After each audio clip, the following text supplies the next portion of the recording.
All right, welcome everyone to our program today, Infection Control in Dental Settings. I'm Dr. Kirsten Rowling. I'm a public health dentist here in Phoenix, Arizona, and I have been presenting infection control in dental settings for probably 25 years. I began my career in dentistry in 1981 as a registered dental assistant prior to wearing PPE. So I will be talking to you about those experiences. I then attended the University of California, San Francisco, right as the AIDS epidemic was starting. So I have a tremendous amount of experience and information to share with you. Now, I was the chief for the Office of Oral Health for Maricopa County's Public Health Department here. And as part of my job, I was asked time to time to accompany the dental board to inspect dental practices that had received some sort of complaint.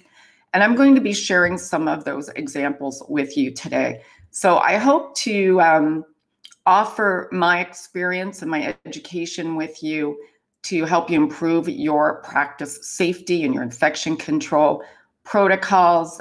If I don't get your question answered today, I will find out, and you can always reach me through the website.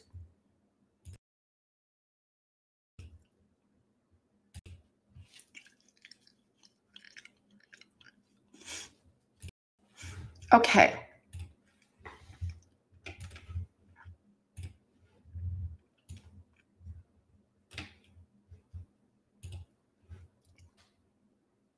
So this course today is from 8 to 11:30 Pacific time. Midway through, you'll see the agenda. We have a presentation by IQAir, our sponsor, who is supporting this course today.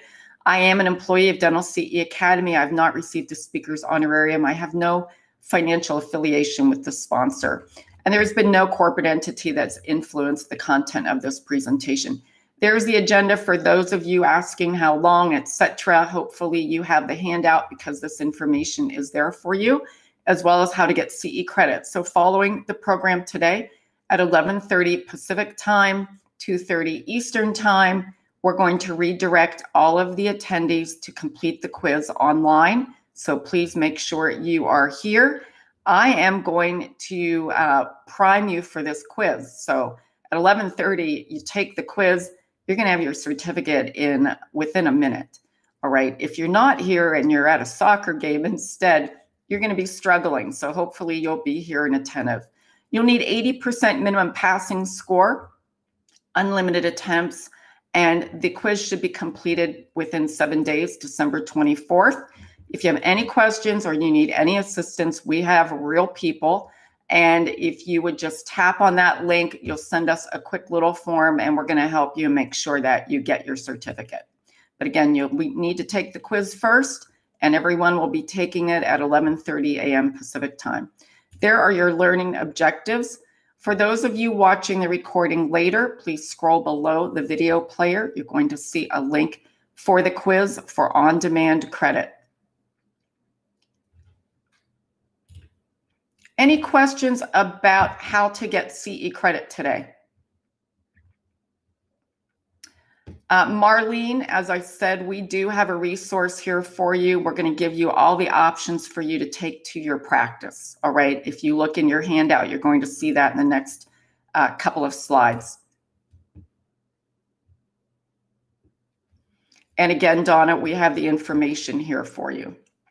All right. Why is infection control important to dentistry? Both patients and dental healthcare personnel can be exposed to pathogens, and we come into contact with contamination and cross-contamination all day long.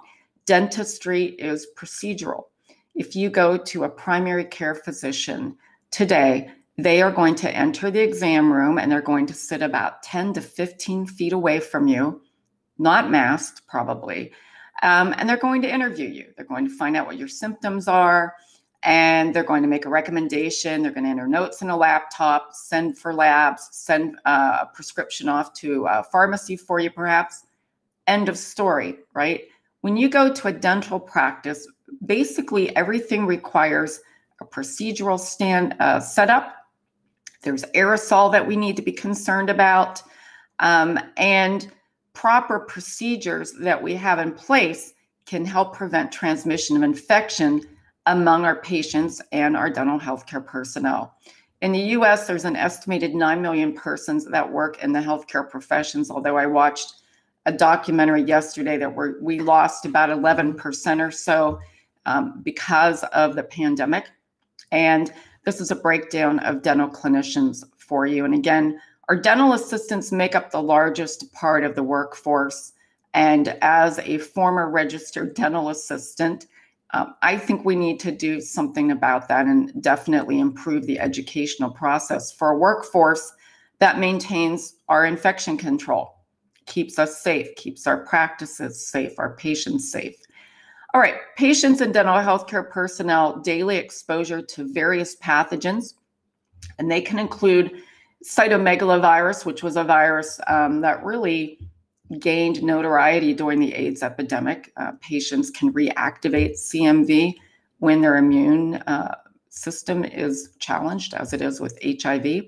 Hepatitis B virus, hepatitis C virus, herpes simplex virus types 1 and 2, HIV, Mycobacterium tuberculosis, staphylococci, streptococci, SARS-CoV-2, other viruses and bacteria that can colonize or infect the oral cavity, the nasal passages, the respiratory tract, and also we'll be talking about pathogens that can make us ill because of cross-contamination that initially are caused by the oral fecal route. And you might say, well, Dr. Rowling, the fecal route, why would that pertain to us? Well, it does because of cross-contamination. I'm going to go ahead and repost those instructions for those of you that joined us a little late so you know how to get CE credit. And the copy of my handout is in the course folder there. So you'll need that to be able to follow along.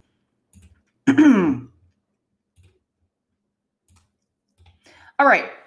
The first influenza pandemic of the 21st century occurred in 2009 in the spring. It was H1N1, known as swine flu.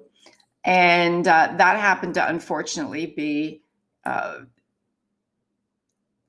pandemic that I was very much part of because I was a pediatric dentist in public health clinic and I became infected very early on with H1N1.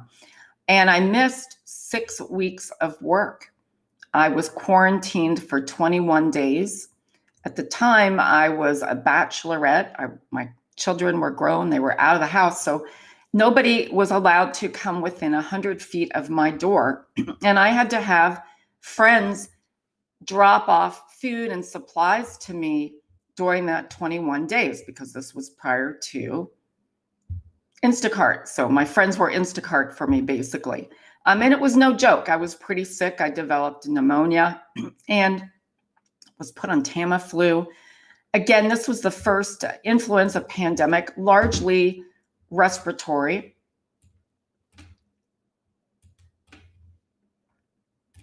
Okay, modes of transmission here. What are we concerned about? We're concerned about direct contact with blood or other body fluids, indirect contact, which occurs all day long too, with a contaminated surface, contaminated instruments, contact of the mucosa with droplets or spatter, or inhalation of aerosol. And the aerosols of concern, and again, halfway through the course today, we have aerosol demonstration by IQAir. The CEO is Glory Dolphin-Hummus, and she is an expert in aerosol mitigation and air quality management in dental practices. It is not required for CE credit, but I hope you will stay because you're going to learn quite a bit and it may help you in your practice. It will help you in your practice, especially air quality management. All right, chain of infection here. So let me just go to the little diagram. So the chain of infection is important for us to understand today because it's why we're all here. There are these links in this flywheel that can lead to infection. And the idea here is that we want to break one or more of these links, disrupt the chain. We don't want to maintain the chain of infection because that's going to lead to transmission of disease possibly, right? This is the first question on your quiz. 50% of you are going to get it wrong. So I want to make sure we get it right. It's not a trick question. We want to disrupt the chain of infection. So let's look at these links. The first link is the pathogen, right? So bacteria, virus, fungi, parasites. The next link is the reservoir. It could be humans, animals, soil, food, and water. The third link here is the portal of exit, the way that pathogen escapes its reservoir to try to locate another host. And that can be through coughing, sneezing, bodily secretions, feces. And then the next link here is the mode of transmission: direct contact, indirect contact, and vectors. When we talk about vectors, insects, that sort of thing, we're not going to get into the deep dive on vectors today, but we're going to talk quite heavily about direct contact and indirect contact. Why? Because when we look at that link, what do we see? We see the hands. Hands are the number one mode of transmission in any healthcare facility, full stop, whether it's a dental practice or a renal dialysis unit. It's all the same. When you don't wash your hands, regardless of wearing gloves, you are helping to perpetuate this chain, right? So we're going to pay attention today to effective hand hygiene. All right, portal of entry here. This is how the pathogen re-enters a new host. Mouth, nose, eyes, cuts in the skin. Again, aerosol is super important in our practices because we're immersed in aerosol all day long. It doesn't just stay in the operatory. And then susceptible host. Anyone can be susceptible to an infection caused by this particular pathogen if they don't have an antibody response to it in the past, right? So who are we concerned about? Well, immunocompromised infants and older adults are higher risk populations, but we really need to be worried about everyone. So I'm going to talk about these susceptible hosts here as well. So again, we want to disrupt the chain of infection. We don't want to maintain it. We want to disrupt it.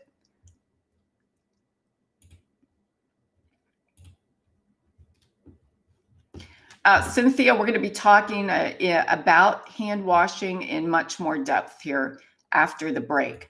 All right, disease transmission is prevented again by interfering with the links in the chain of infection. When we talk about reservoir, that is the habitat that the pathogen would live and grow and multiply. And again, it can be humans, animals, the environment. And an example would be Clostridium botulinum, which lives in the soil. Clostridium difficile, which lives everywhere. That's its reservoir. But the Clostridium difficile, for instance, prefers an environment that's anaerobic. Okay, and that's something that we're going to talk about here in a little bit when we talk about contamination of dental practices with Clostridium difficile spores and the fact that we're not mitigating for that. All right, human reservoirs. Many of the common infectious diseases have human reservoirs.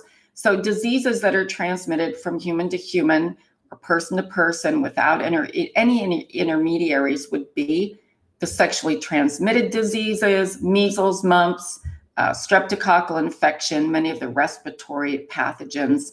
And an example, the humans were the only reservoir of the smallpox virus, which used to kill children universally and adults. And naturally occurring smallpox was thought to be eradicated after the last human case was identified and isolated in 1980 by what? Vaccination.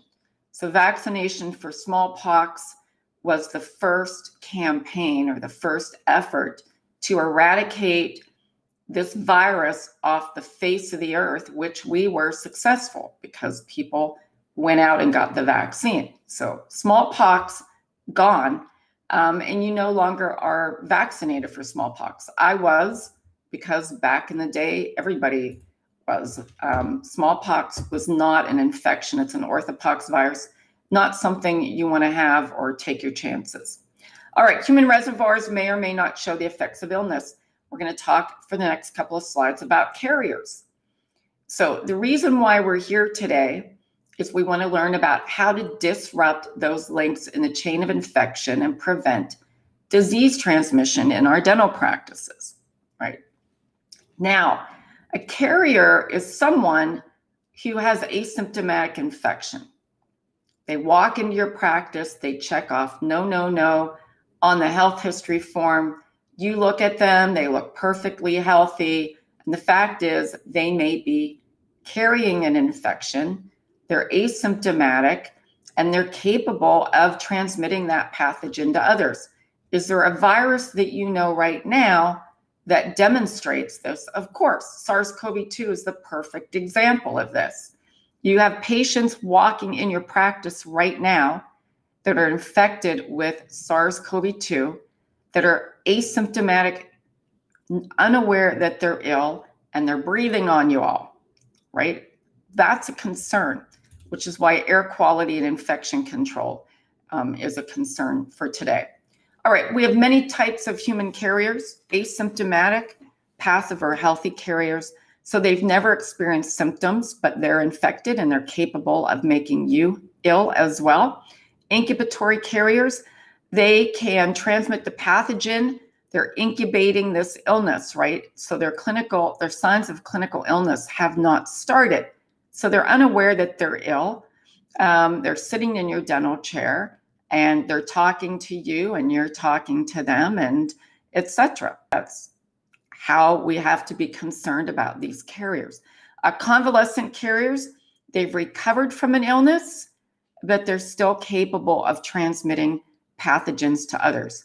Now, I am a convalescent carrier. I will be for the rest of my life. I had Clostridium difficile, and I can shed spores for the rest of my life, right? I can make you sick. That is the fact. And you have patients that are walking in your practice that may have had Clostridium difficile, or they're unaware, and they're shedding spores. And we're going to see a video a little later. Chronic carriers, they continue to harbor the pathogen like hepatitis B or Salmonella typhi. And Salmonella typhi was the causative agent for typhoid fever. And they can contribute to infection for months or even years after their initial infection. And there's some question around SARS-CoV-2 as well. I've been watching these studies. They're concerned, are we going to end up with chronic carriers of SARS-CoV-2? Combination above. One famous carrier is Mary Malone. She was called Typhoid Mary. She was an asymptomatic chronic carrier of typhoid fever. And she was a cook in New York City, and she infected many folks. And so back in the day, public health just put you on an island. They just isolated you. If they knew you had an infection that they couldn't control, you were sent to an island. So we were all complaining about social distancing. She lived on an island in isolation for 23 years until she died. Another famous example of that is Molokai. Patients that had Hansen's disease, or what is known as leprosy. Those patients were put on a ship. They were dropped off in the ocean, and they had to swim to shore to the island of Molokai, where they lived out their remaining days so they didn't infect the rest of the world. That was called social distancing at its worst, right? And if you ever have a chance to go to Molokai, it is now a national park. And there still are former patients that live on Molokai. Anna, the survey is over. Yeah, it was just the first few minutes. Okay, humans are subject to diseases, are also subject to diseases that have animal reservoirs. And just very quickly, humans can become an intermediary, or what we call an incidental host.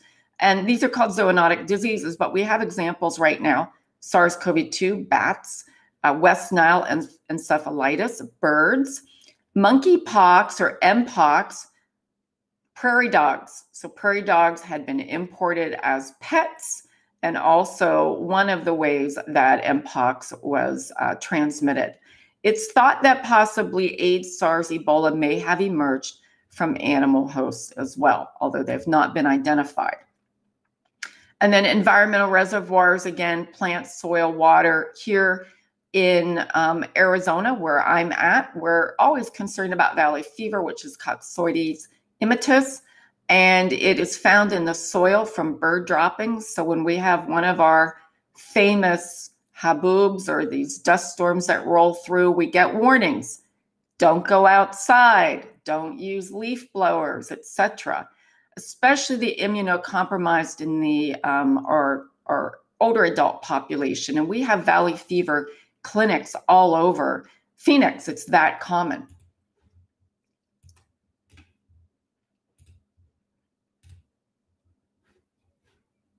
We'll be emailing all of you that did not complete the survey to complete it. All right, how the pathogen leaves the host.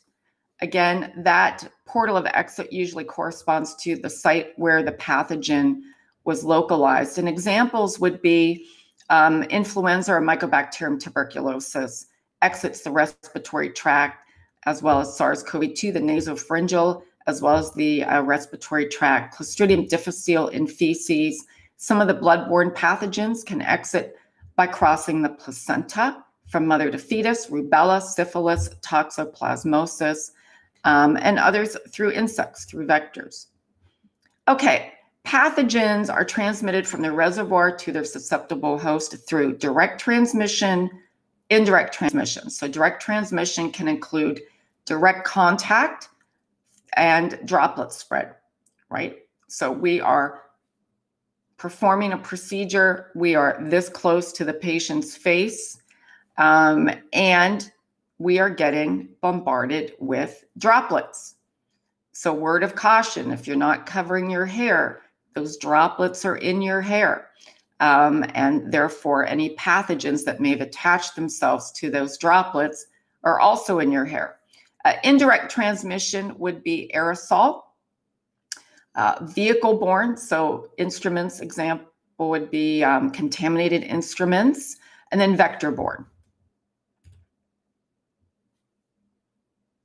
Direct transmission, again, direct contact. We come into contact in our practices directly with the patient, right? That is called direct transmission. But when we're talking about how disease is transmitted in the community, often through skin-to-skin contact or coming into direct contact with soil or vegetation that's harboring these organisms. And I bring this up because Clostridium difficile is also found in soil, salt water, river water, and so forth, but it's found in much greater numbers in healthcare facilities.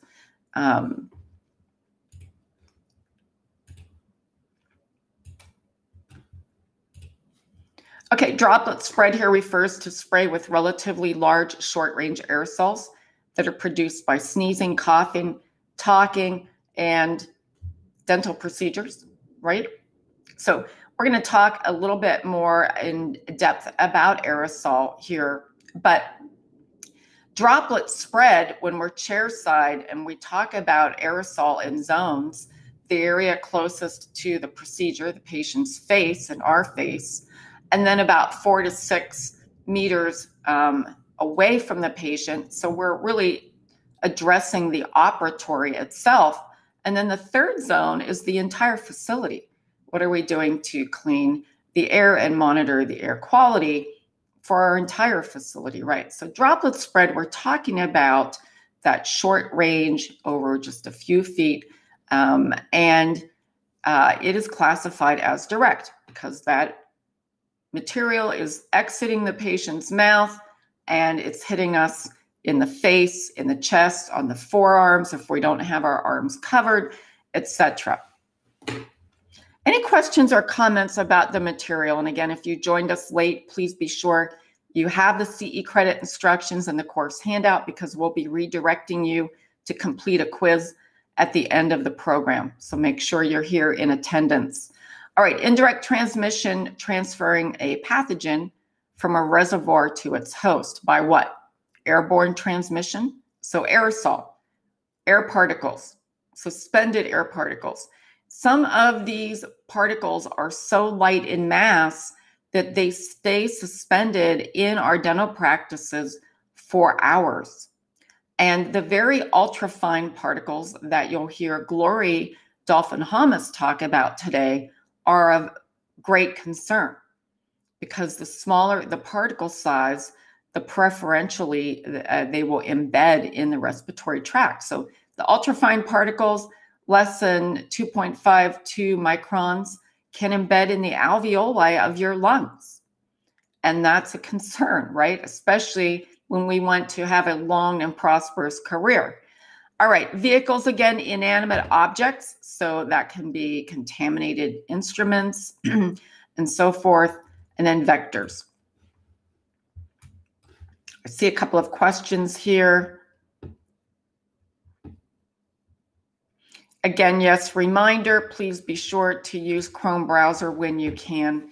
All right, indirect transmission through airborne, through aerosol. These pathogens are carried by dust or droplet nuclei, and droplet nuclei are evaporated particles.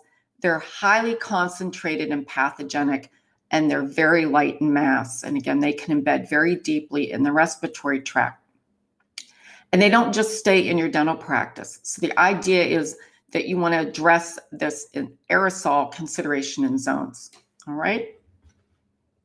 And an example of disease transmission was measles, because back in the day, I had measles because we didn't have a vaccine. And children, if they went into a pediatrician's office with measles and they exited and other children entered, they could become infected because they were breathing in the virus that was suspended in the air. And we have examples of this in our dental practice all the time with other pathogens, right? So especially SARS-CoV-2, I think that really brought it to light. All right, a vehicle can include inanimate objects, again, dental instruments, bedding, your dental chairs, etc., your surfaces, housekeeping and clinical surfaces in your practice can be vehicles. So you may not have thought about this, but your housekeeping surfaces, as we'll see, are of concern because of aerosol. Right? Your walls may be contaminated, they are contaminated because you have aerosol in your practice. And some of those large particles are going to settle on various surfaces because of gravity, as well as the small particles. Okay, indirect transmission vectors. Insects, parasites carry their infectious agent, and they transmit it through mechanical means. So it might be a mosquito bite or tick bite, etc.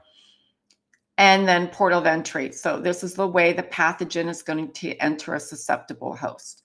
And that area that it enters, if you will, has to give access to supportive tissue where that pathogen can proliferate and continue to survive and produce toxins.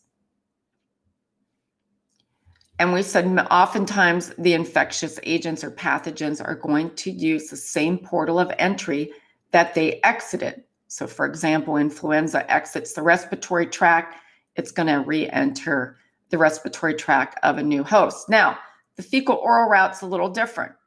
There's an article circulating out there from 2014. I think it is one of the dental hygiene magazines. I wish they would take it off the airwaves because it's so incorrect. It's really concerning. And the article stated that we don't need to worry about Clostridium difficile contamination in our practice because it's the fecal oral route.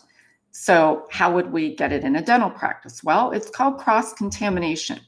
You know, we need to be concerned about norovirus. Norovirus, what we call a cruise ship virus, it is highly contagious, and it is usually caused by cross-contamination in an outpatient setting. In some of the inpatient settings, nursing home, of course, direct care of the patient or hospitals. But norovirus that ends up on your countertop, maybe you're eating and you put down a Starbucks or whatever, that is how you get norovirus, folks. Or you have somebody that's for the most part, not washing their hands well and they're handling your food. Or you have a dental assistant or a dentist or a dental hygienist who's not washing their hands well, and they have 3 kids at home with norovirus, the stomach bug. They're at work and they're not washing their hands. All as an example of why we need to be worried about the fecal to oral route pathogens just as much as the respiratory ones. They exist, they make you sick, they're going to make your patients sick as well. All right, other portals of entry include the skin, and then of course blood, which we'll talk about today, hepatitis B, HIV. The host is the final link in the chain of infection. We need a susceptible host. So someone who is not immune to the disease caused by this pathogen. And it can be from a number of factors, right? Susceptibility depends on what? Our genetics, our current state of health, what we call constitutional factors, right? Our specific immunity, and then non-specific factors. An individual's genetic makeup may either increase or decrease their susceptibility. And specific immunity refers to protective antibodies that are directed towards a specific agent. They may occur from becoming infected by that pathogen in the past, but it depends on the pathogen. You may no longer have immunity, as we know with SARS-CoV-2. Vaccine and also toxoids. Toxoids are used often as, for some of these pathogens, as a monoclonal antibody. For instance, C. difficile, if you have recurrent infections like I did, they'll try a monoclonal antibody of toxoid B. Unfortunately, it didn't work for me $20,000 later, but they've had very good success rate with some of these toxoids, all right? Now, also can be acquired through transplacental transfer from the mother to fetus, or by injection of antitoxin or immunoglobulin. Now, non-specific factors that defend us against infection that we need to be worried about in dental practices are what? The community of microbes that live in our gut. When we prescribe antibiotics, we disrupt that. You may have heard the term gut microbiota, gut microbiome. When we prescribe antibiotics and we disrupt what is called colonization resistance, that puts us at risk for other infections. So every time you write a prescription, ask yourself, is this prescription required? Is it following the American Dental Association's recommendations for therapeutic and odontogenic infection? If it's not, ask yourself, why are you prescribing it? If you're prescribing a defense prescription because you think you're preventing an infection later, please look up the science on that. And if you find any studies that support that, please send it to me, because as I'm aware, they don't exist. In dentistry, we got caught up in prescribing antibiotics because we believed will prevent infection later. The fact is, we have no data to support that, but we have quite a bit of data that supports the notion that when we do prescribe like that, we're making people very ill and we are potentially killing them. So we'll talk about that today as well. All right, other non-specific factors include the skin, the mucosa, gastric acidity. If your patient's taking a PPE, they are at risk for C. difficile. Cilia in the respiratory tract, the cough reflex, of course, and other non-specific immune response. Factors that may increase susceptibility to infection because we disrupt host defenses include malnourishment. If your patient walks in with 20 root tips, they are not well nourished. There is a possibility that they may have prolonged healing. They may be more susceptible to infection, especially cross-contamination, etc. Alcoholism, a disease or therapy that impairs the nonspecific immune response, and we said antibiotics, of course. And we'll talk about these in a little bit more detail. And antibiotics, especially in the presence of contamination in your practice or a carrier, is the cocktail for Clostridium difficile transmission. Carriers represent 0.4 to 15% of the general population. The experts will tell you the way a patient gets Clostridium difficile is prescribing an antibiotic and inviting them into an environment where there is contamination. And we'll be seeing a video here shortly.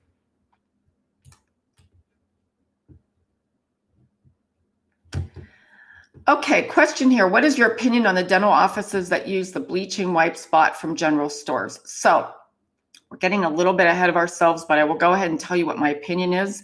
They're not killing spores, and those wipes that you see that you buy in grocery stores, for instance, are quaternary ammonium compounds. The concentration is sufficient, but we're going to show you the disinfectants you should be using are on EPA list K. And again, we're getting ahead of ourselves, and I'll bring that up here after the break. So it's a good question. So my opinion is they're not worth anything. And quaternary ammonium compounds are toxic as well. We just had a huge study that came out over the summer. You'll see that study in your course folder. You'll also see a document from Clinicians Report, Dr. Rella Christensen, who states they do not use quaternary ammonium compounds, and they call out brand names there. All right, so take a look at that document and we'll discuss in more detail.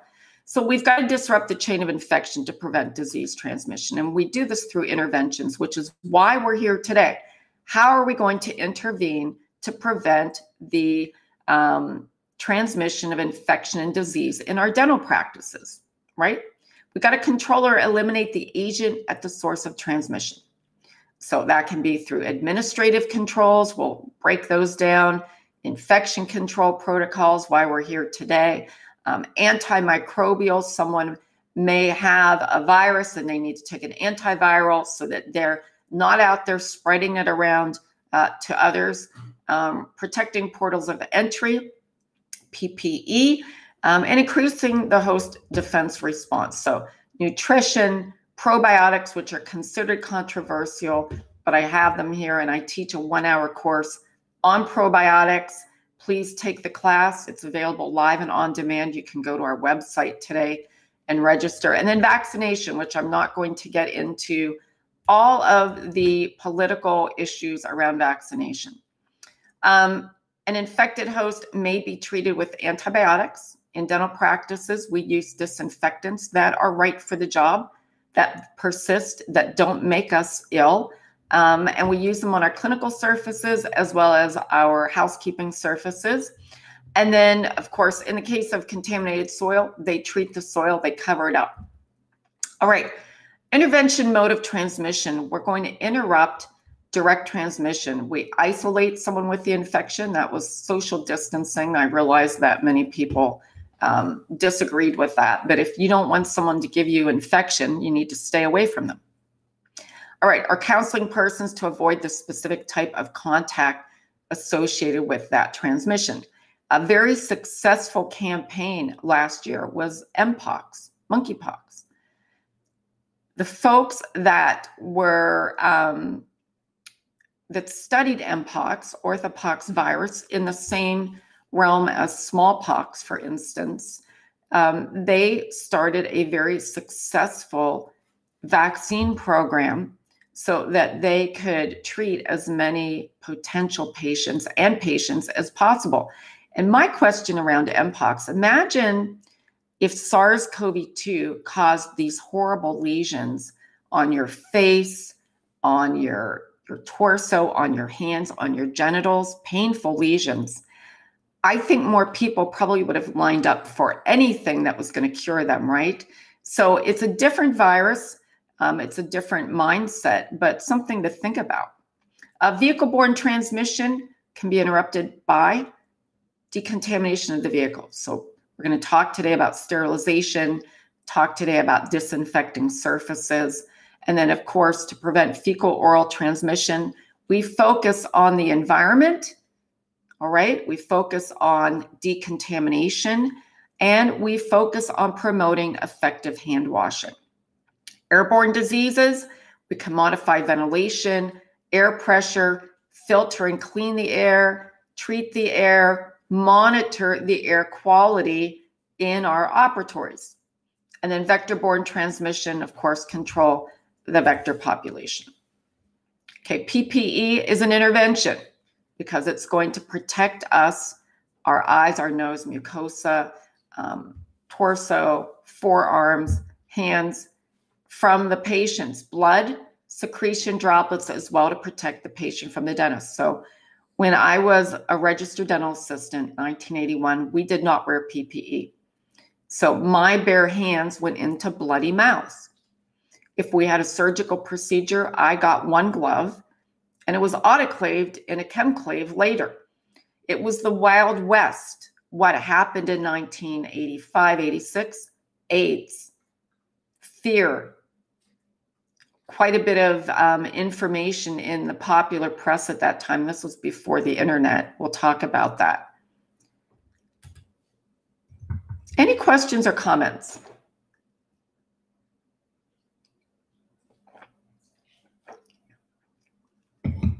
So, intervention also can be increase the host defense.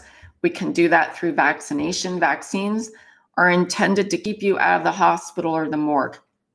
They don't necessarily prevent infection. If you take the course on Mpox that I teach, you'll see a very famous case of smallpox where they show two boys the same age, both exposed to smallpox at the same time. One vaccinated for smallpox, the other one wasn't. The one that wasn't was just completely disfigured by smallpox lesions. The one who was vaccinated had about 5 lesions. He still became infected, but he had some immune defense. So just a few lesions cleared up within a few days, and he was good to go. And that was considered a modern miracle back then because smallpox killed children. All right, prevent CDC recommendations. Our previous CDC recommendations. We're gonna talk now about universal precautions. Any questions or comments? I've got a question about my thought on the COVID vaccine booster. You know what, I'm not gonna go there. All I'm gonna tell you is that I believe the science, and I will share with you that in September, early September, I had to go to the hospital for vertigo. I have a vestibular disorder, and every once in a while, it will raise its ugly head because I didn't follow my diet, ate too much salt or something. I ended up in the emergency room, and they decided to keep me overnight for observation to make sure I didn't have a stroke, which I didn't, thank goodness. But when I was in the observation room, basically I was admitted to the hospital, and there was a person sharing the room with me who coughed all night long. And I asked the staff, is there a way I could be moved because I'm concerned about this person that had a cough? And they said, well, we have a curtain up. I said, well, that's not enough. And I had a KN95 mask with me, wore that mask, but 3 days later, COVID symptoms, and I tested positive for COVID. Right. And I didn't have any other exposure to that. So it was from being in the hospital. And the thought is I may have also had RSV with it as well. So I was really sick for about the first 10 days. And I had not had the booster yet. I was actually scheduled to get the booster, the new one. So I can tell you that I battled a post-viral cough for about 12 weeks. It still comes back. And the doctors are ready to call it long COVID. You know, they put me on a tapered dose of steroids. And one day, a couple weeks ago, I woke up and it was completely gone, like it never happened. Don't know how to explain it, but that was it. So I have friends that I have lost to COVID, some vaccinated, some not vaccinated. Our family is 50-50 on that, and that's their choice. You know, I don't hold judgment. I just hope that we get this thing under control because it's not going away anytime soon. And you all are at risk, big time. Okay, so Universal precautions, what are they? Universal precautions was relative to bloodborne pathogens back in the day. This was the previous CDC recommendations. So what we stated at that time was we're going to treat every patient walking in our dental practice as potentially infectious. Why did we have universal precautions? Well, one of the reasons was we were concerned about AIDS patients as well, because AIDS patients back in the day when I was training at UCSF from 89 to 95, half my patients had AIDS and they were sick and they had Kaposi sarcoma and wasting syndrome and so forth. And they often didn't survive their treatment plans. I was delivering dentures to funeral homes to get the credit, all right? Because dentures take a long time. At least they did it at UCSF at that time. They took months, maybe even a year. So if we decided that someone looked sicker than somebody else, and maybe we're going to double glove for that person, or maybe, and we're going to see in the case of this dentist in Oklahoma, we're going to soak our instruments in bleach instead of following the proper protocol for everyone that's checked off HIV or hepatitis C. That is not a good strategy because we just spent 15 minutes talking about carriers. You don't know who's walking into your practice. You're relying on their health history. You're relying on what they know. Sometimes they're not always honest about what they're checking off on their health history, the patients, right? So we use our universal precautions. And if you decide that you're going to change it up for patients that look sicker, or you decide that that patient doesn't look as sick, or they don't look sick at all, and you lower your guard, you're putting yourself at risk, you're putting your patients at risk, and you'll see you're putting your family members at home risk because these pathogens don't just stay in the dental practice. They go home with you, and they can make your family members sick as well. All right, so again, universal precautions applied to bloodborne pathogens. And we treat all patients as potentially infectious. And we have to be concerned about asymptomatic carriers. How do we reduce blood exposure? We do it through preventive practice.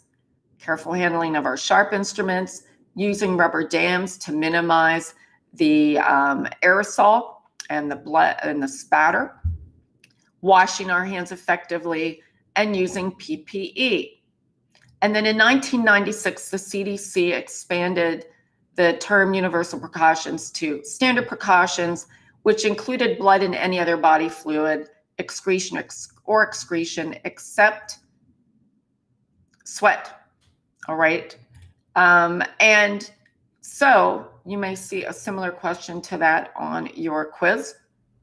Elements of standard precautions include the same for universal precautions. Basically, we treat all patients as potentially capable of making us ill and transmitting infection in our dental practice. Hand washing, PPE, attention to disinfection of patient care equipment, environmental surfaces, clinical surfaces, and injury prevention.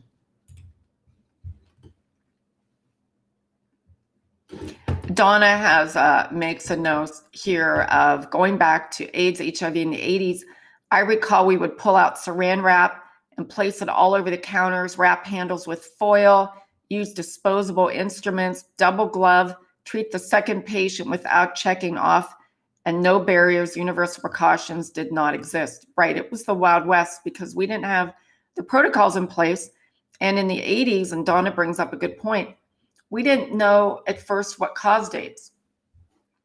And if you did get stuck, which I had been stuck numerous times as a dental assistant, I had a herpetic whitlow, I had pink eye, conjunctivitis because of stuff flying in my eyes, etc.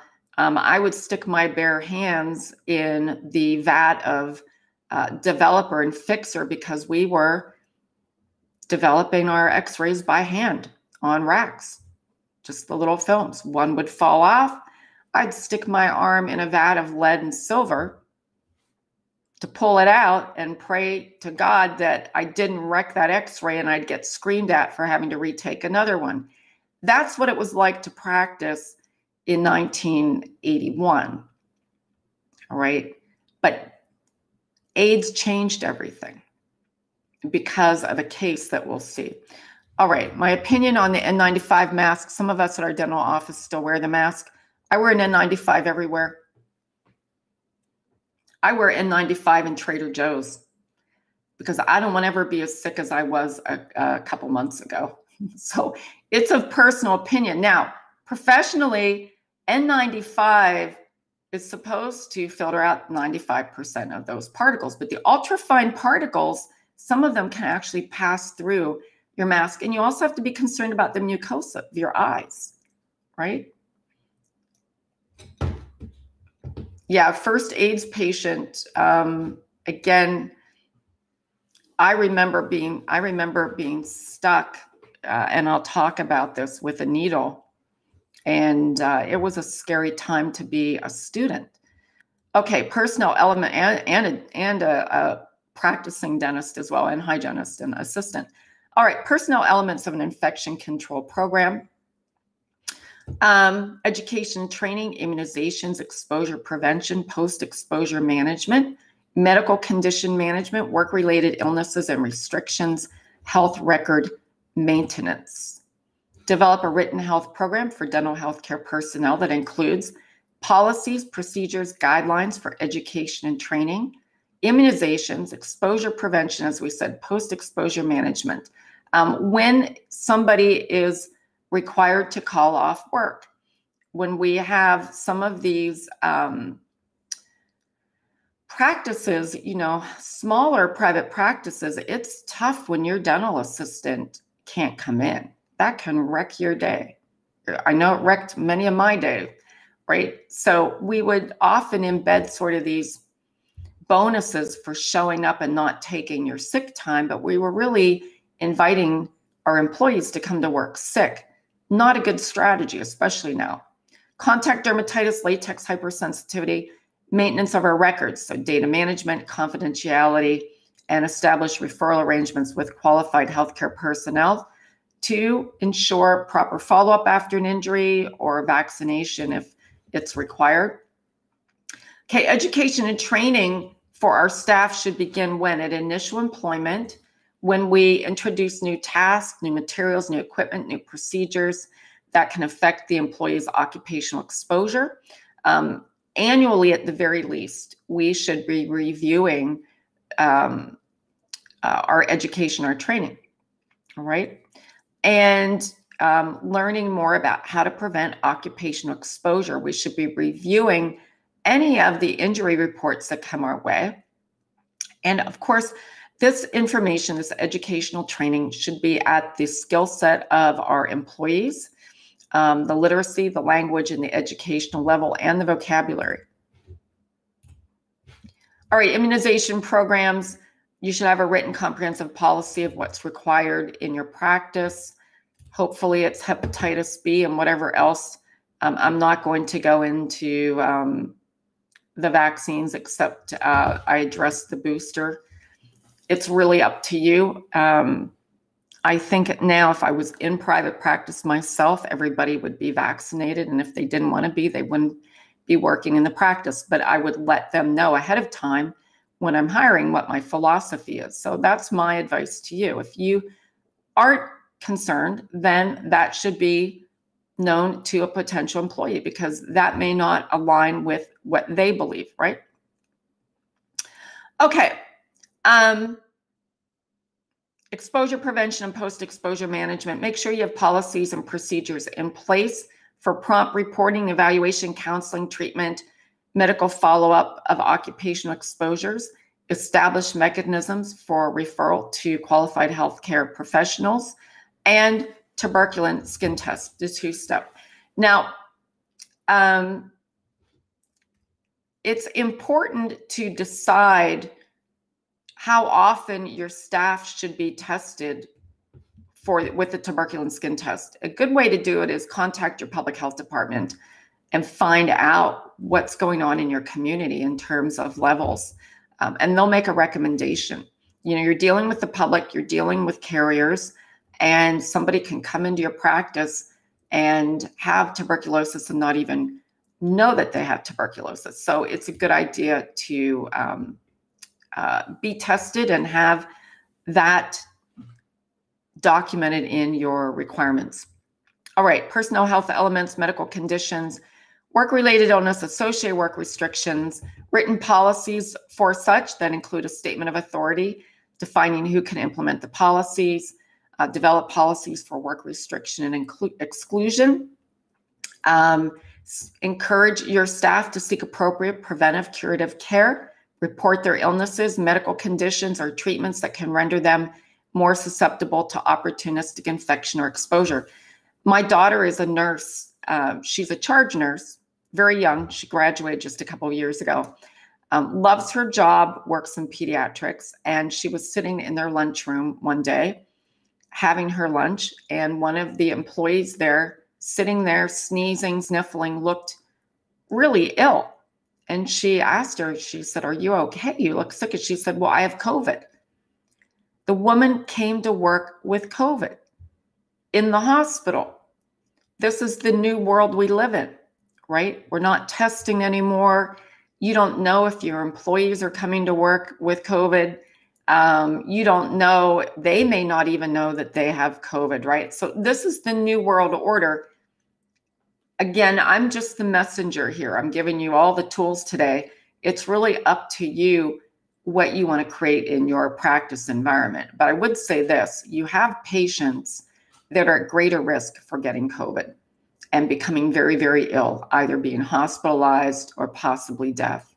Our older adults, those over 65, those of your patients who are immunocompromised, and of course, very small infants, which you probably don't need to worry about. But those other two, we do need to respect and worry about that.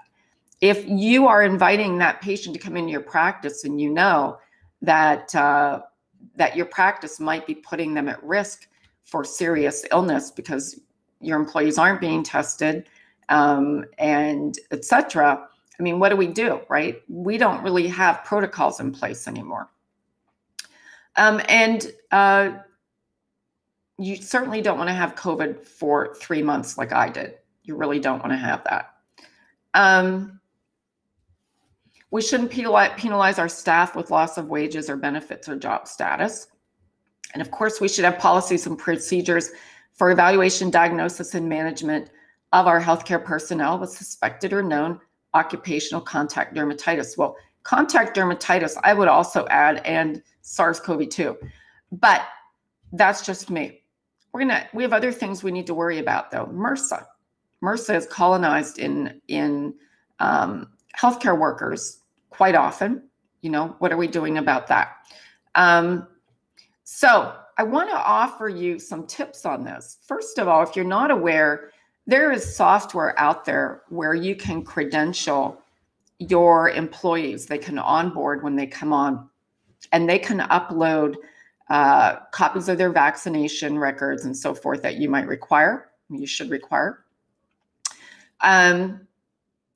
Their license, their CE, and you will get notification when somebody's coming due. Maybe somebody needs their tuberculosis two-step test. Maybe they need vaccines updated. Maybe their license is coming up for renewal, rather than someone manually trying to keep track of all that, because it slips through the cracks. And the software out there is very, very reasonable. If you just do a Google search for healthcare credentialing software or SaaS, you'll see many of these different programs that come up. And your software already may have it, find out from your practice management software. Right, so the patients who have it and they may not know, and they're walking in your practice, it's amazing how effective our immune systems work, that we survived the 70s in dentistry. Cold disinfection, cold chemical, Ileana, cold chemical, remember that term? Yeah, no gloves, hygiene instruments weren't sterilized, hand pieces weren't sterilized. Some people reuse saliva ejectors after they put them in cold chemical. Yeah, we did. We reprocessed the plastic disposable HVE tips. We had a little brush and we put them in cold chemical. How often do I suggest titers? For hepatitis B vaccine, you should check with your primary care doctor. Now, I had mine in 1990 at UCSF, my first year of dental school. And I had my titer checked 4 years ago and I was still good. But I have a friend, same class, and they had to be revaccinated like 10 years later. Tammy, I had an AIDS patient, and while I was doing prophy polish, a splatter got in my face and I thought it went into my eye. Even with goggles, I had to get tested. It was negative, but these things happen. Yeah, that's why face shields too are good. And nothing's 100%, but it's better than nothing. It's better than being those of us in 1981. I had another patient who listed medication he was on, 21 years old. He checked no for AIDS, HIV. When I went over his med history, I said to him, these medications are only associated with HIV, AIDS, so you checked no. So why are you taking these? And then he broke down and said, well, I do have HIV. I just didn't want to say anything because I thought you wouldn't work on me. So yeah, they do. And we're in a situation where patients are concerned. They're concerned about insurance claims and so forth too. Patient, a car mechanic, used his car tools to scrape calculus off his teeth, and he ended up getting MRSA, and he ended up getting surgery on his jaw and face to remove it, right? And guess what? That patient with MRSA is contaminating your practice with MRSA too. Please speak on cold sterile. I still see it out there. Yeah, I will after the break. We're going to get to that. All right.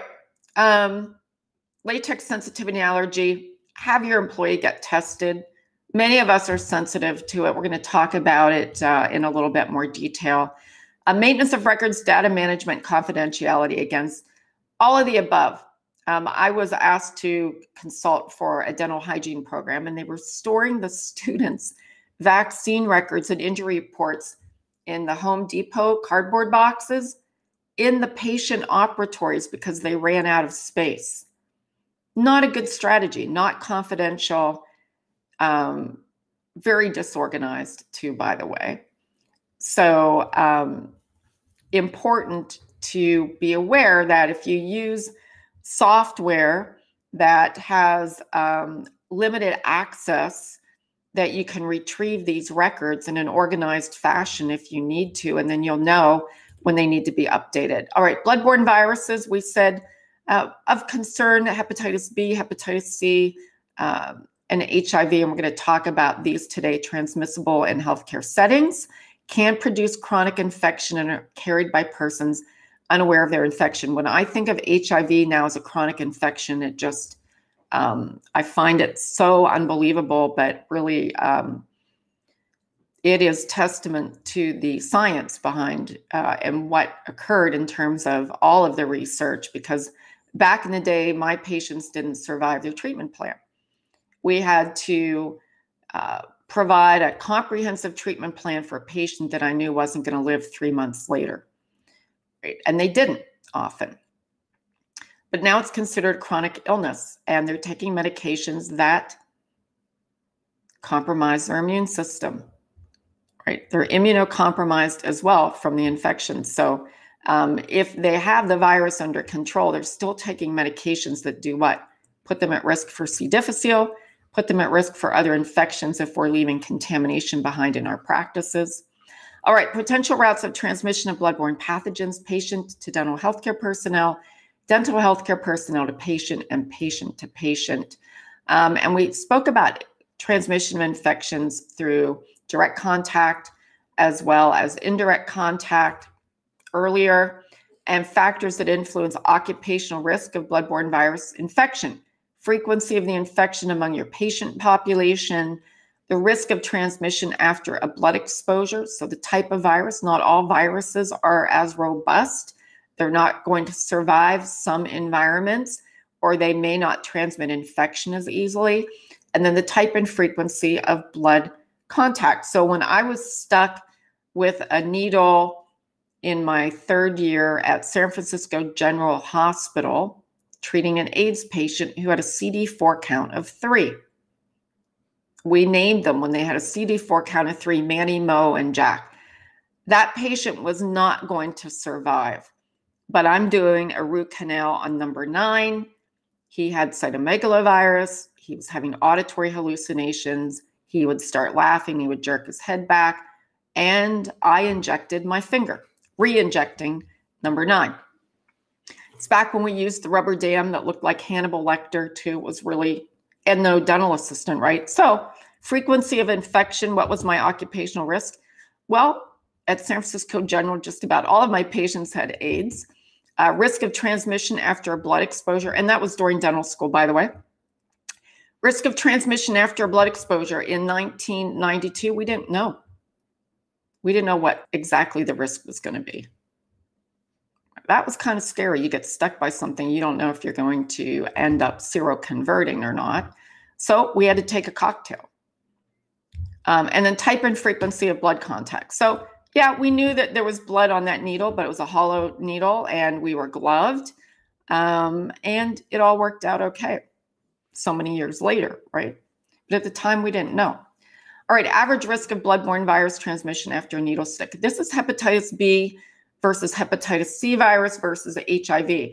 So the average risk of an HIV infection, we now know after a sharps exposure or percutaneous exposure to HIV-infected blood is 1 in 300 needle sticks, compared to hepatitis B, which is 1 in 3 needle sticks. So hepatitis B, prior to the vaccine and PPE, could be a career ender for dentists at the time. The risk of developing hepatitis B, especially when we weren't wearing gloves, was quite high. All right, concentration, and much greater than the general population, as we'll see. Concentration of hepatitis B virus in body fluids, blood, serum, wound exudate high, moderate semen, vaginal fluid, and saliva, and then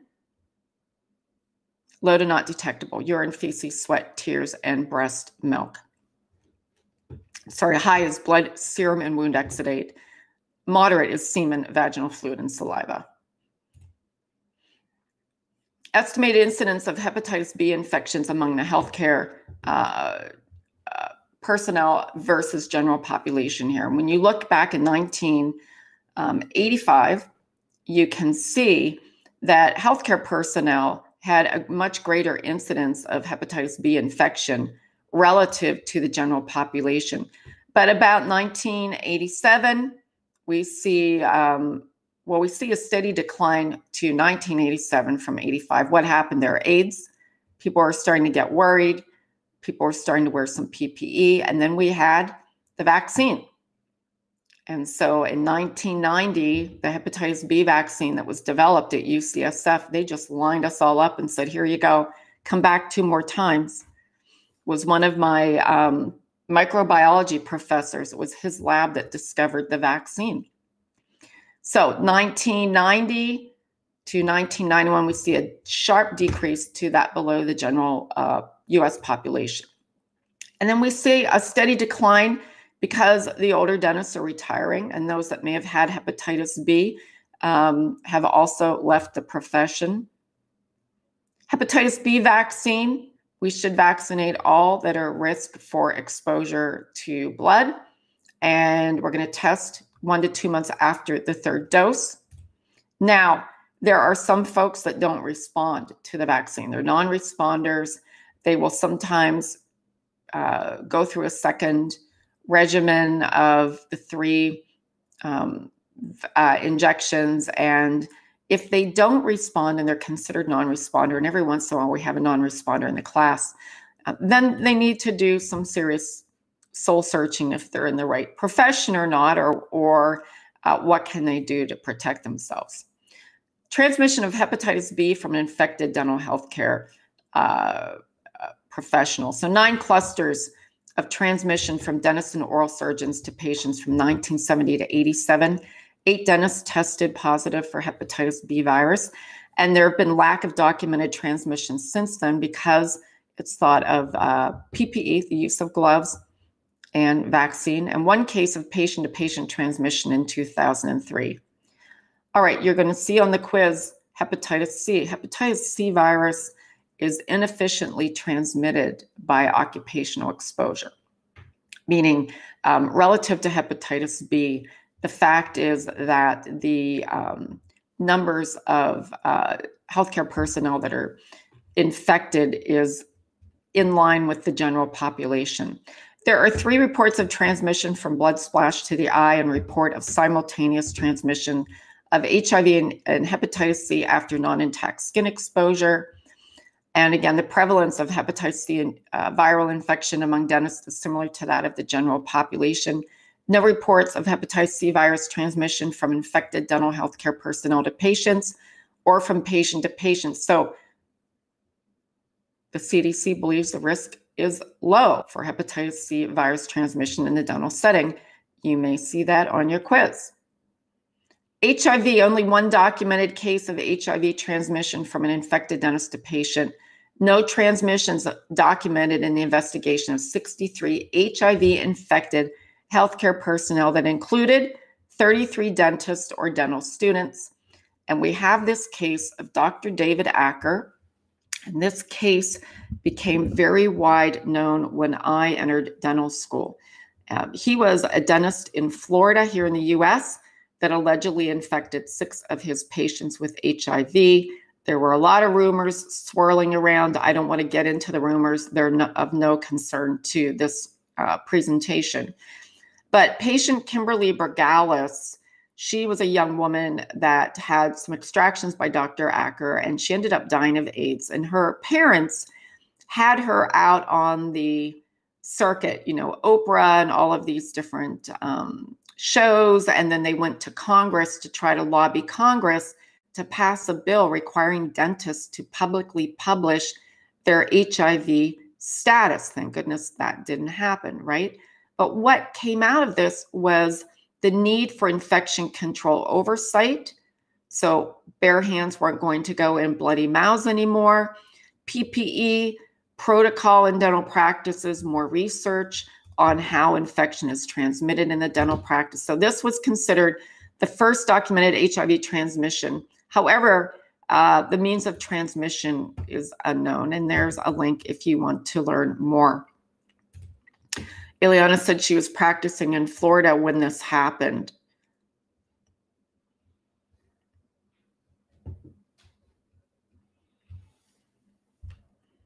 Okay, so here's the breakdown of healthcare workers with possibly occupationally acquired HIV/AIDS, and we see 3 dentists, 1 oral surgeon, and 2 dental assistants, and this was as of December 2002. Risk factors for HIV after percutaneous exposure to HIV-infected blood. Deep injury, visible blood on the device, needle placed directly in an artery or vein, or terminal illness in the source patient. So we have more information now than we do since 1992.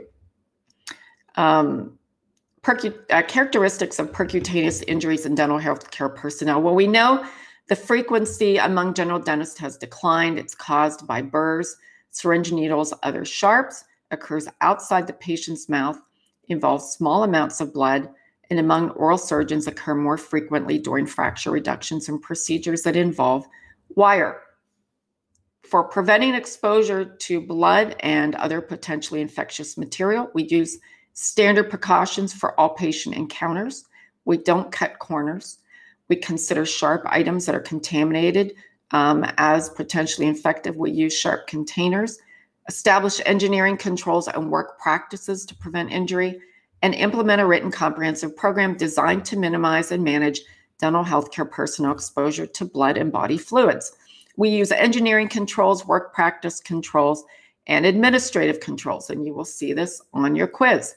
Engineering controls, we isolate or remove the hazard. We use sharps containers. That would be an example. We may use medical devices that have injury protection features, so self-sheathing scalpels or needles. Work practice controls, we change the way we perform a task. So I was initially trained to inject a patient using my fingers as retraction and to palpate anatomy. But the instructors decided in our 3rd year that might not be a good strategy since we're treating so many AIDS patients. We're going to use Our mouth mirrors or one-handed needle recapping is another example here. We don't recap needles by using both our hands. We should use a needle recapper. I'm more biased towards the metal heavyweight ones that are autoclaved versus the cardboard. The cardboard has become thin and flimsy. We don't bend, break, or remove needles before disposal. We used to do that in 1981. I was in the, it took me a long time to break the habit of bending the needle, and we'd take it off with our bare fingers and we'd throw it in a milk carton, pour it up in plaster, and toss it in the dumpster. That was our Sharps program in 1981. So again, you don't want to recap your needle using both hands. Use a one-handed scoop technique or a mechanical device. Administrative controls, you all are the experts at. You don't want, you try to identify the potential patients, and I know we have carriers that may potentially come into our practice and affect everybody. So in the early days of the pandemic, what were you doing? You were having the patients wait out in their vehicle, texting you when they got there, filling out extensive questionnaires, you're taking their temperatures and so forth. These administrative controls are placed above all of your other controls, right? They're placed above engineering controls because you're trying to prevent the hazard from even walking in the door. And it's not 100%, but in many cases, it's adequate. All right, our post-exposure management program, clear policies and procedures, education to dental healthcare personnel, and rapid access to clinical care, post-exposure prophylaxis and testing of the source patient.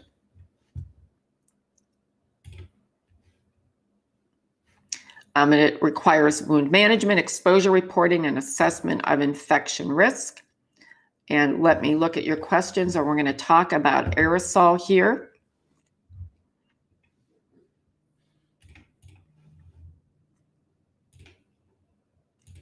Go ahead and post your questions for me in the chat area.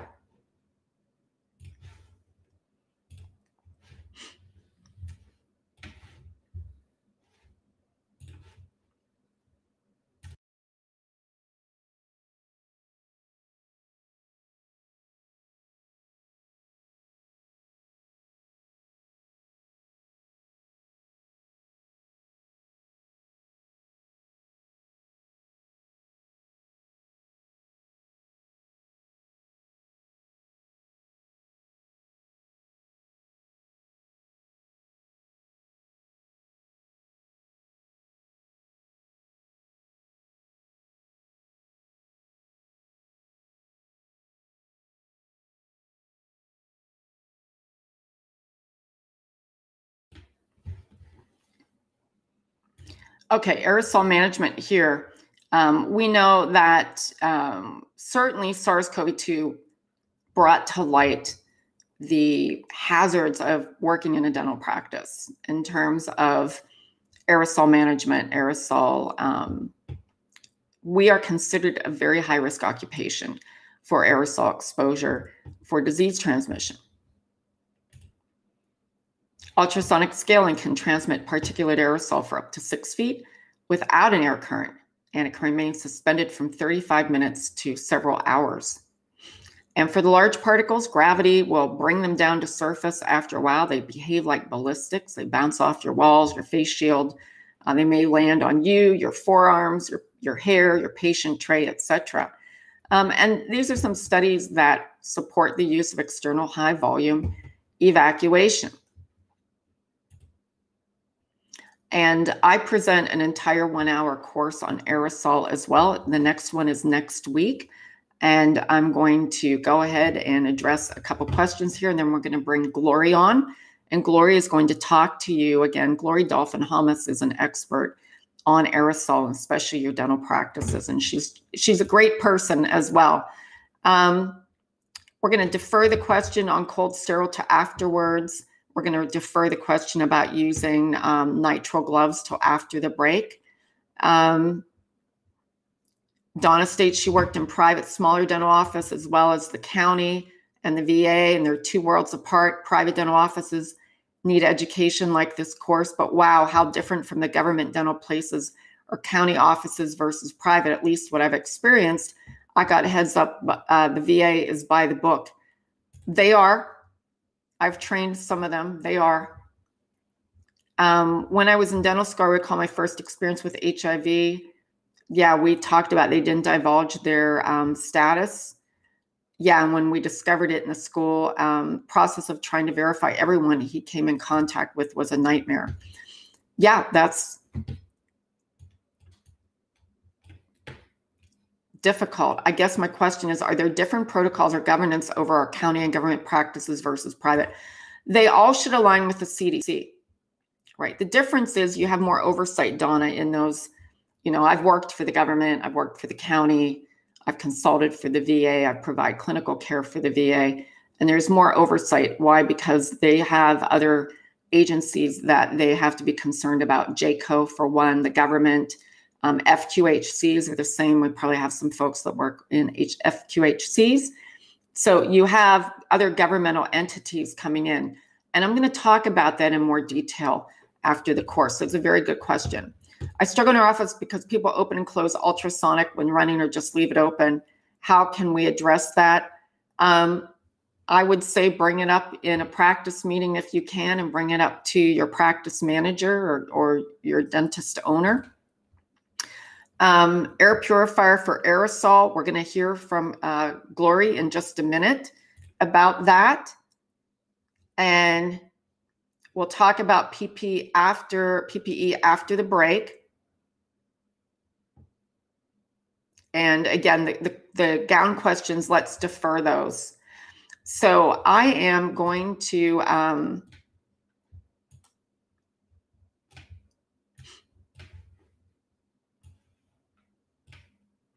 show you a video, and then I am going to introduce to you Glory, okay? And again, this is not required for CE credit, but I can't imagine why you wouldn't want to watch this, because it's really information that you can take back to your dental practice, and they have done it right. And we carefully curate companies that we have talked to you, and I've done my research. I know a few of you are probably using IQAir today. So let me go ahead and play the video. And at the top of the screen, you'll see a banner that will take you to IQAir for more information. And some of you may not be able to hear the video on your device, but you also have the information, Glory's presentation, in your course folder.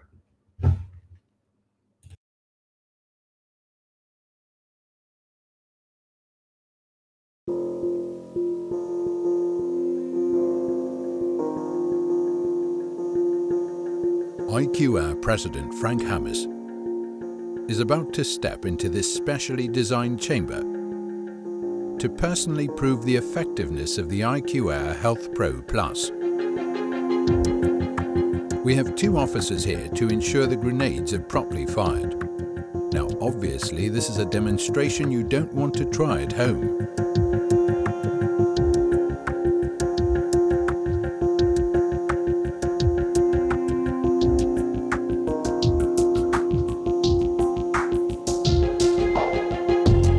We're about to release noxious smoke and chemicals into this chamber.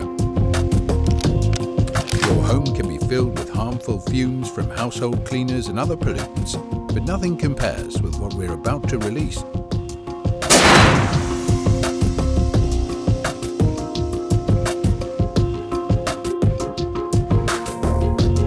Now Frank is sitting close to the IQAir and will only breathe the fresh filtered air coming directly out of the Health Pro Plus. Remember, he doesn't have a gas mask. The whole chamber is now filled with noxious smoke and chemicals. Look closely. You can see Frank breathing the clean air stream coming directly from the Health Pro Plus. The IQAir Health Pro Plus is clearing the room completely.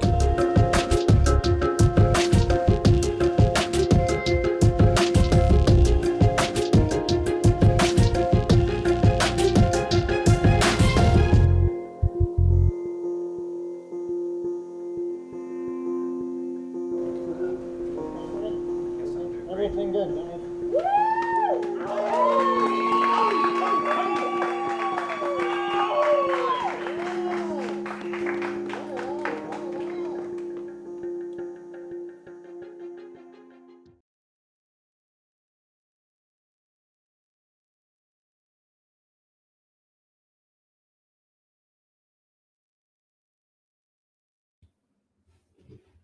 Hi, Glory. I'm going to give you the proper introduction. And thank you, everyone, for staying to learn more about Aerosol and Glory's presentation. We'd like to thank IQAir for their continued support of our infection control and aerosol webinars, and thank them for their time in attending and offering further education on aerosol management in your dental practices. Glory Dolphin-Hamas is CEO of IQAir North American Division, a Swiss-based air quality technology company. She is a certified indoor environmentalist and a licensed HVAC contractor specializing in air quality. She is also a member of the EPA's Air Quality Work Group and resides in Southern California with her husband, Frank, and 2 sons. So welcome, Glory. Thank you for being here. Thanks for having me. I always enjoy attending these seminars, and I always find them really educational. So thanks for having me. I'm going to be talking today about solutions for dental practices, what we do for operatories, for waiting rooms, and also for dental offices.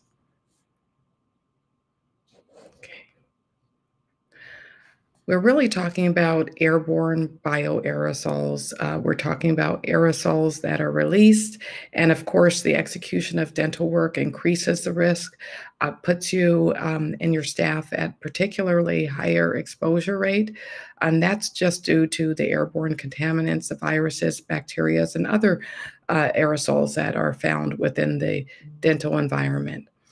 This exposure really does present more harmful airborne pathogens and increases your rate of exposure just due to what happens in the dental operatory, particularly with high-speed aerosols. Ultrasonic scaling generates a tremendous amount of fine particulate matter and what's called ultrafine particulate matter, and aerosolized particles that are light enough to stay in the air for hours. And when it comes to ultrafine particles, they can actually stay in the air indefinitely.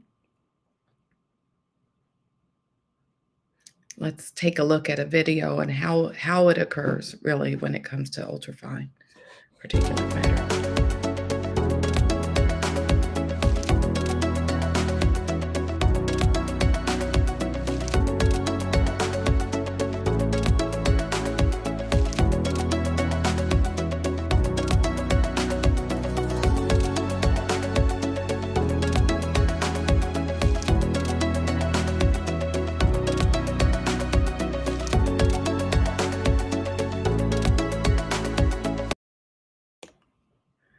Okay, and this is really showing us what we can see, but of course, ultrafine particle is about what we can't see because they're too small to be seen by the naked eye. There are 3 important steps to improve air quality, and these steps actually, they don't come from me, they come from the Environmental Protection Agency, and they are in priority order, so that's really important to know. The most important thing that you can do and actually to improve your air quality is control the source of the pollutants. And people think that air cleaning might be actually helpful for the source of the pollutants in the dental operatory, but it's actually not. It's really truly about extra oral suction that really does control the source within a dental environment. And this extra oral suction will actually reduce as the contaminants, as the aerosols are being created, they will reduce the amount of aerosolized particulate matter that get released. And we'll talk about that in detail a little bit later. Second thing you do to improve the air quality is ventilate. Ventilation actually happens, it's mechanical in ventilation, mixing the air from the outside. Some folks actually have a 100% mechanical ventilation, and that works essentially through dilution. You're actually diluting the amount of particulate matter by mixing it in with the outside air. Third step, and we've tended to really gravitate towards this third step, but third step in terms of priority order is air cleaning. So it's really truly about recirculating the air using HEPA filtration and cleaning out the air via HEPA filtration. However, what's important to note is that we're often moving to the third step without moving to step 1 and 2. That's real important for us to know that source control is actually the first and most important step to improve air quality. What do we offer in particular? We're offering a clean air facility. So this is this is actually not a dental environment, but this is actually, I believe that's practice in Miami. And they do braces and orthodontics. And we created a dental, a clean air facility for this particular environment. And Dr. Garcia, I believe he rolls around his extraoral suction device when he's working on patients from bay to bay. And that's what he's using, this open bay design for his practice.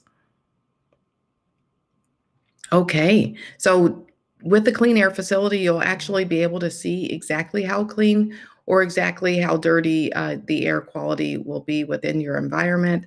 When you have a clean air facility, it will be over 90% cleaner air. And of course, we're just showing off here a bit how we were able to achieve 100% cleaner air.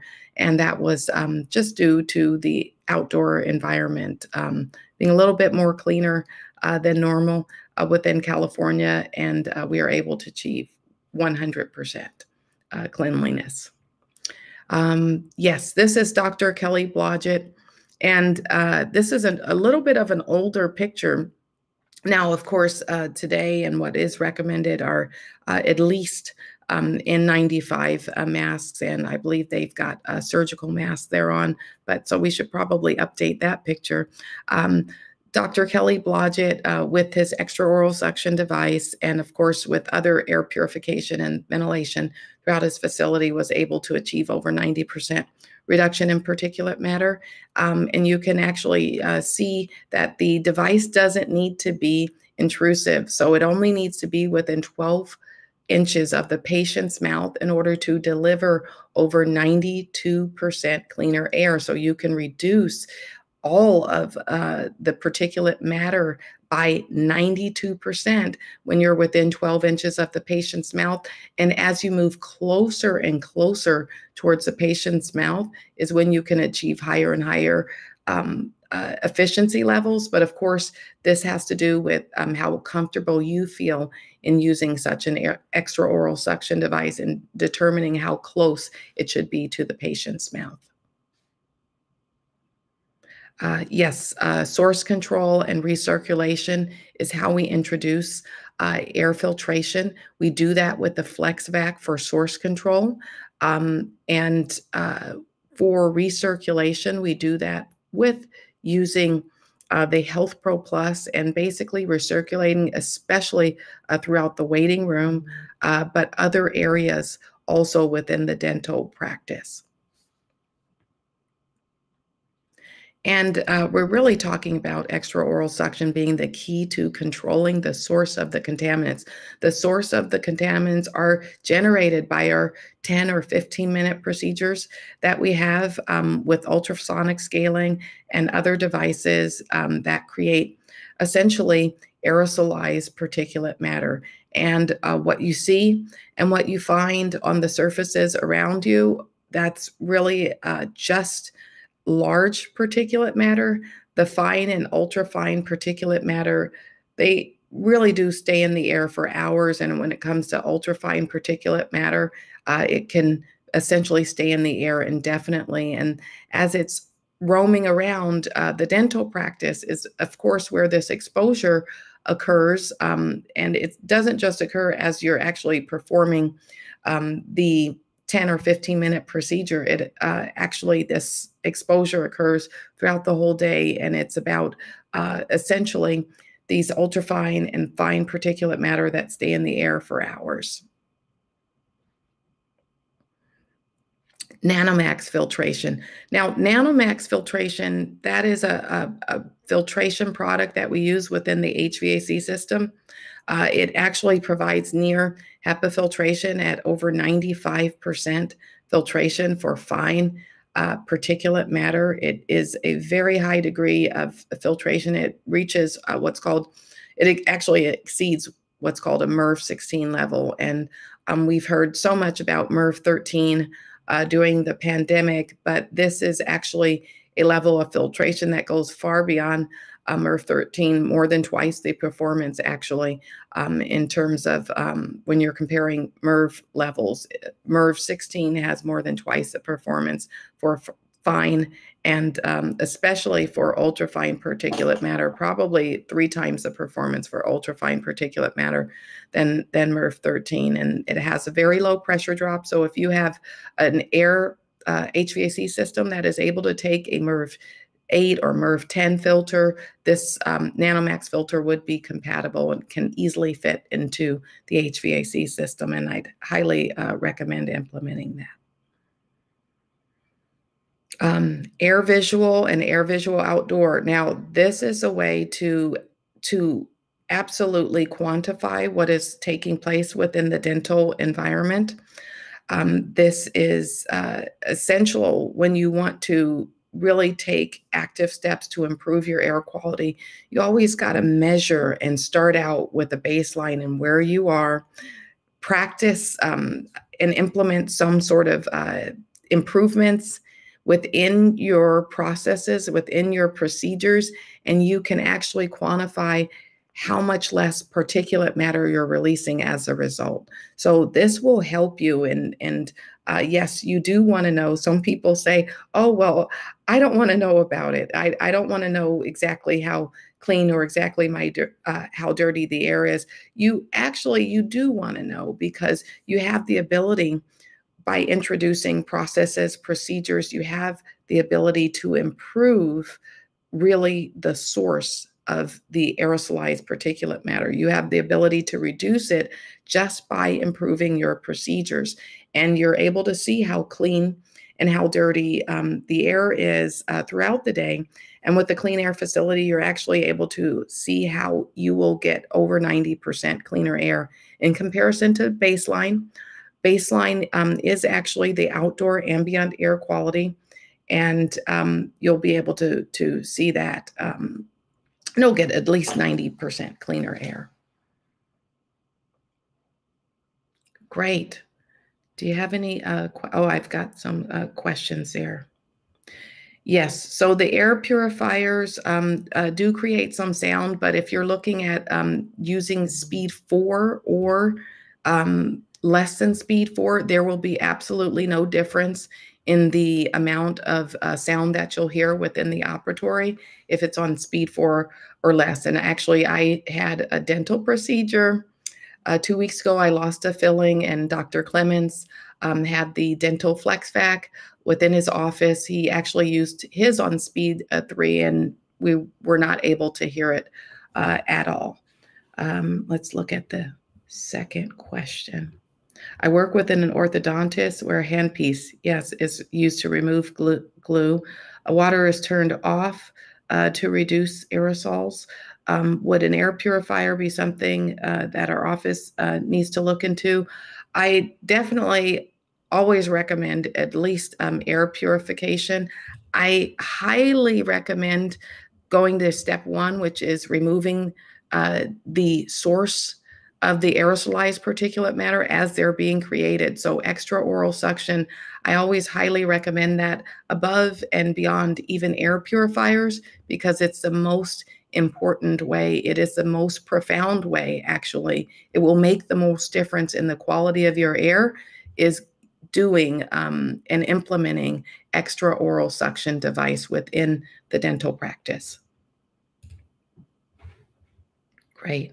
Any other questions or comments that you might have?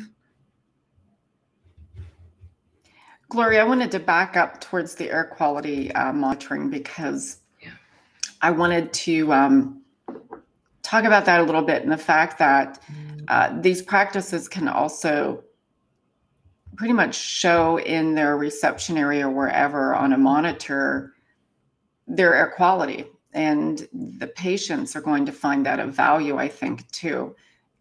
So you can actually, you know, broadcast it on social media if you want. We're a clean air facility and come on down, you know, we're taking care of you. Exactly.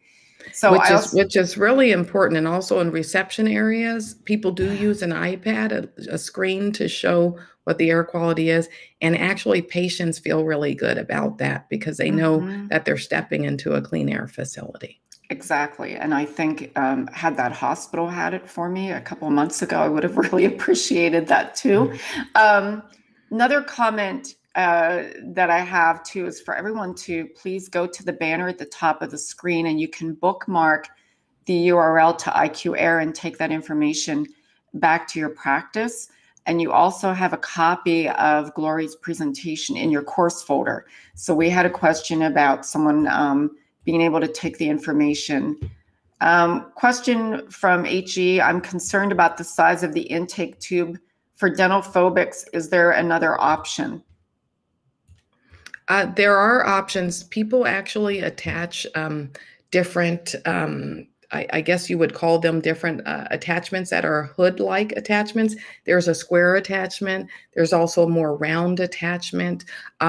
We have not found a true difference in performance by more than 2% in the types of attachments that people are using. So there was not a really what they call a significant difference.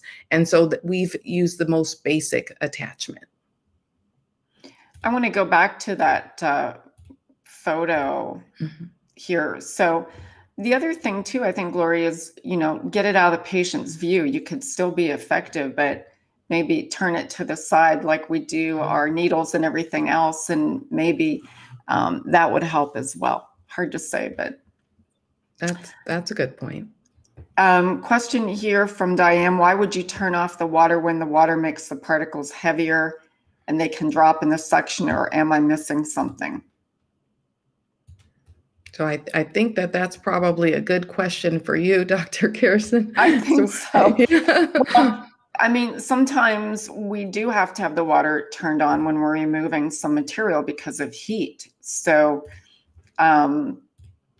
we don't always have the luxury of making that optional unless we want to cause someone a root canal. But yeah, I'm not, if you could clarify that a little bit more for me, that would make sense. But I'm looking at it a little different. Well, there's always the use of the AirVisual Pro.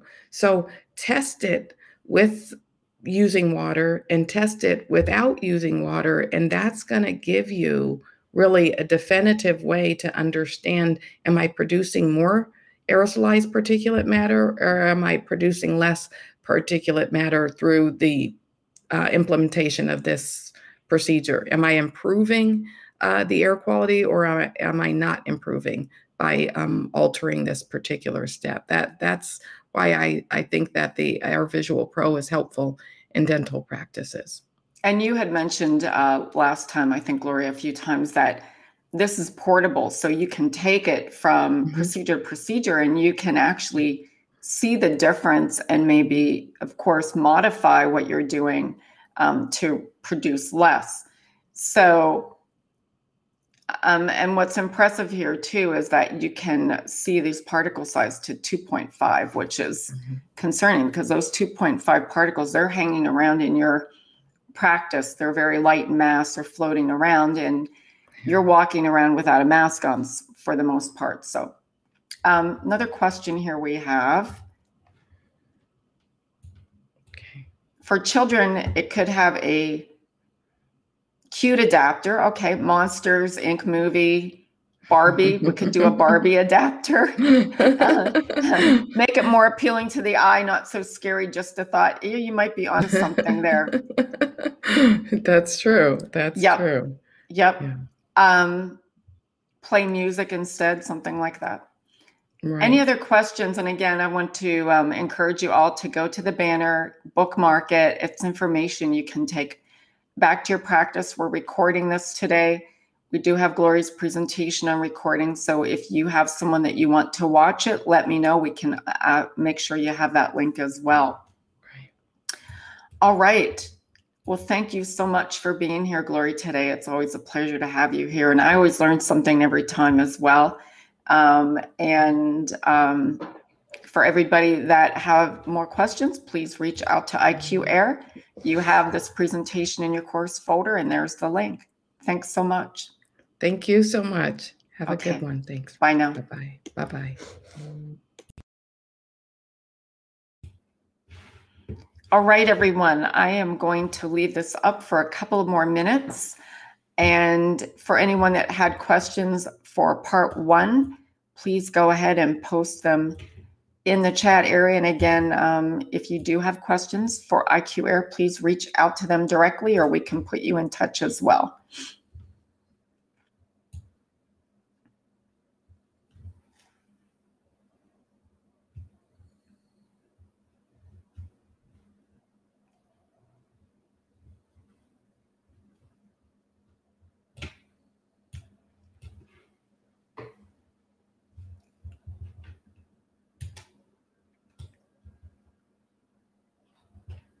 For those of you that need the information, again, the course folder includes IQAir's presentation. So please take that back to your practices. And next week, we are presenting a course, a 1-hour course on aerosol. And you can go to the website under the live courses and sign up for that. Glory will be back to present some more information. So that might be a good time to invite your practices as well.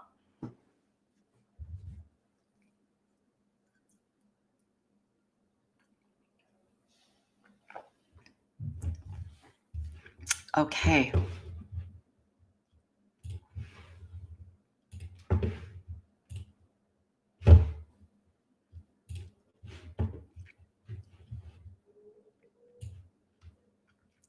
All right, we're going to get ready here for the second portion of the presentation.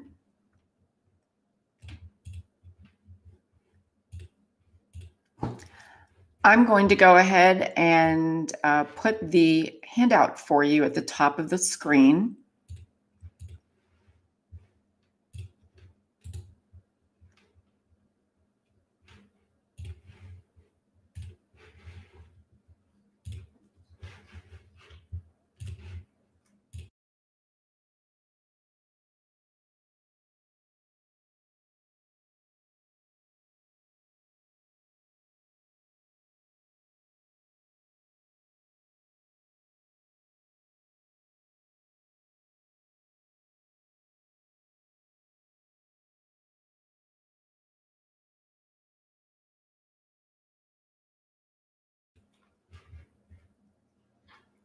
Okay, we're going to be starting here in just a minute. For those of you that have just joined us, be sure that you have the handout by tapping on that banner at the top of the screen, as well as the CE credit instructions.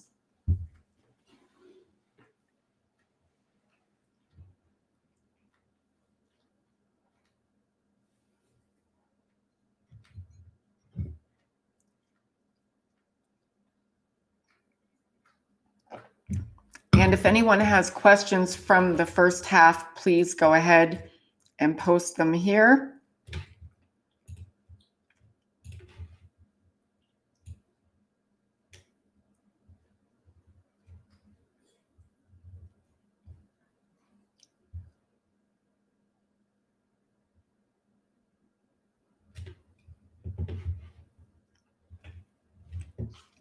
I'm still looking at a comment here from Tammy about the car mechanic that used auto tools to remove calculus and ended up with a MRSA infection.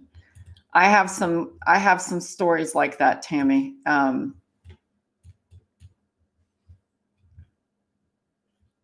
Okay, everyone, we're going to go ahead here and get started with part 2.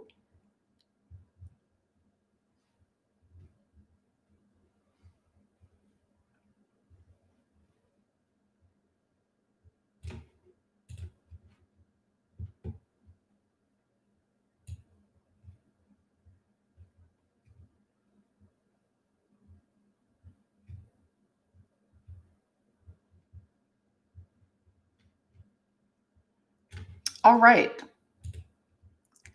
So we are on the second half of the course here, and we have a question from Cynthia. How many years is one protected from the hepatitis B vaccine? So Cynthia, that's a question that you have to ask your primary care physician, because everyone's immune system is different, right? And there's no set time schedule. I would recommend everybody here, if it's been at least 5 years, you should probably be retested again. And I had mentioned that I've had my titer checked now a couple of times. The last time was 5 years ago, and it was fine.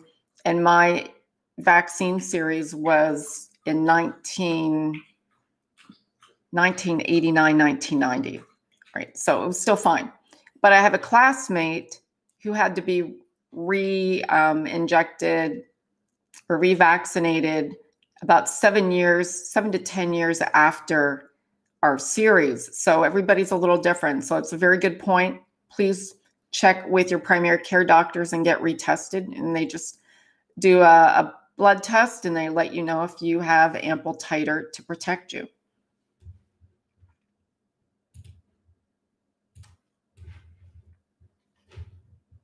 You're welcome. All right, so let's see what else we have here. And again, we're going to talk now about effective hand hygiene. And effective hand hygiene is actually a 1-hour course that I present as well. I have a series of 9 different courses in infection control. And hand hygiene is so important in healthcare facilities.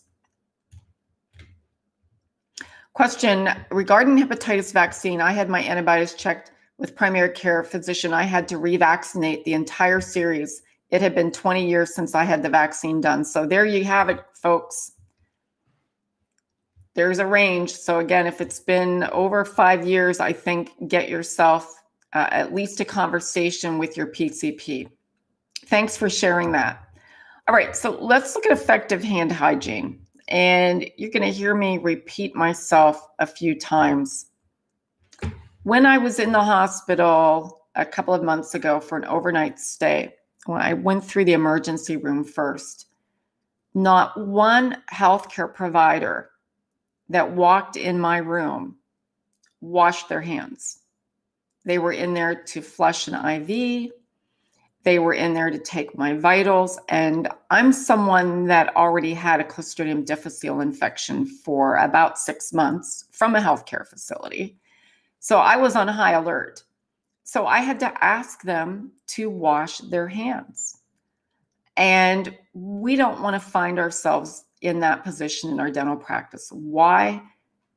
Because our patients are watching us. They want to see you wash your hands. When I'm talking washing hands, I'm talking soap and water or alcohol-based hand sanitizer. They want to see that you are taking the time to clean your hands before you put on your gloves. Full stop. And when they don't, some of them document this on social media. And you can do a search. You'll find these comments.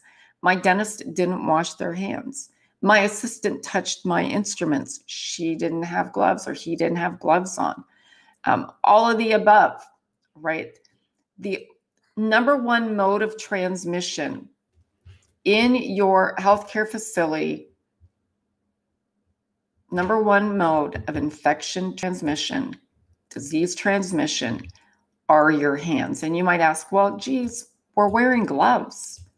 You know, what's the point? The point is that your gloves are protection. They're one of the interventions. They're PPE.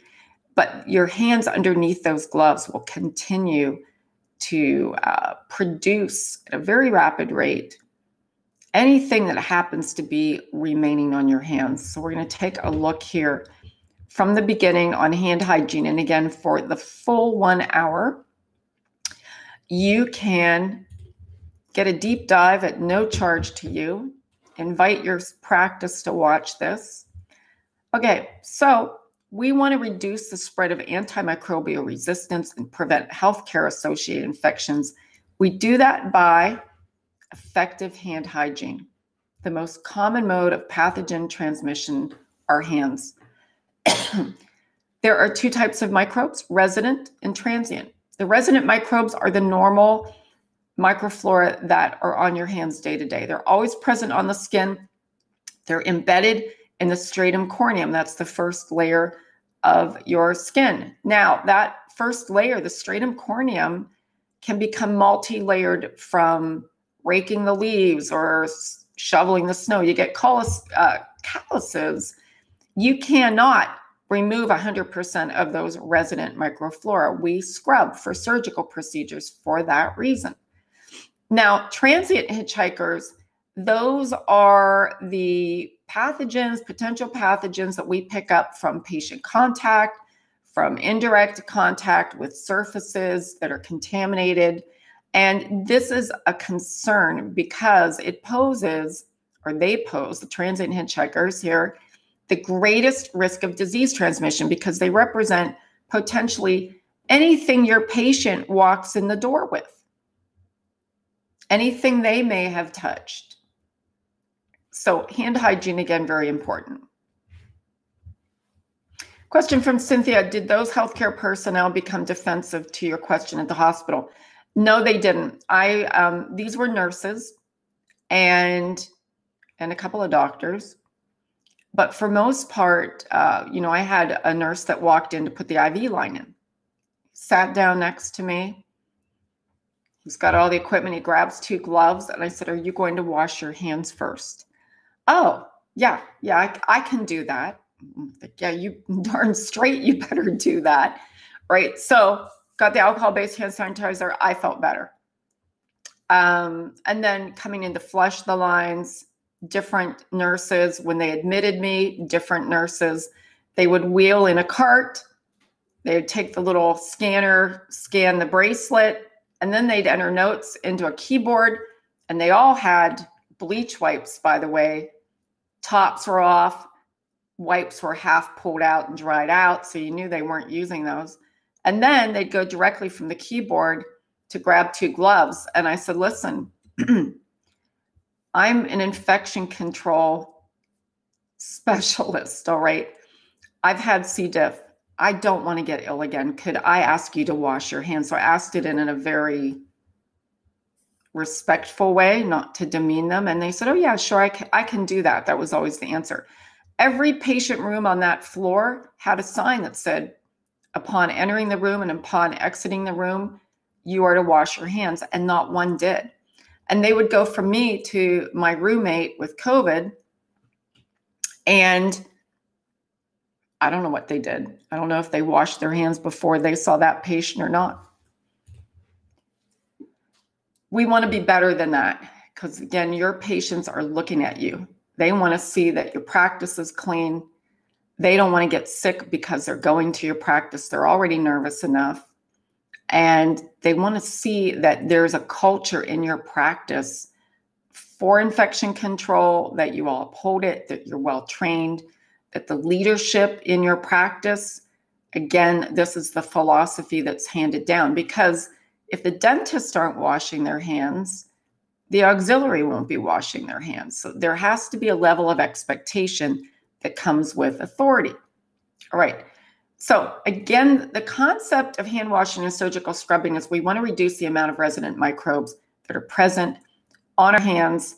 And to do that, when we perform a surgical scrub, we use antimicrobial soaps, and we may follow up with an antimicrobial gel or lotion as well. General considerations for day-to-day dental practice procedures here.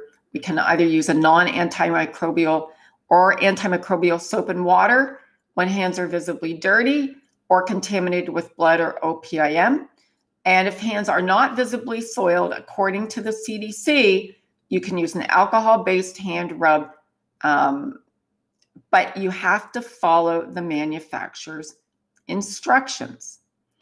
If the alcohol-based hand rub says that you need to be applying it for 10 seconds or 15 seconds, depending on what the instructions are, and your hands are dry in 3 to 5 seconds, you didn't apply enough, you didn't cover all the surfaces, and the hands weren't wet enough with the material to be effective.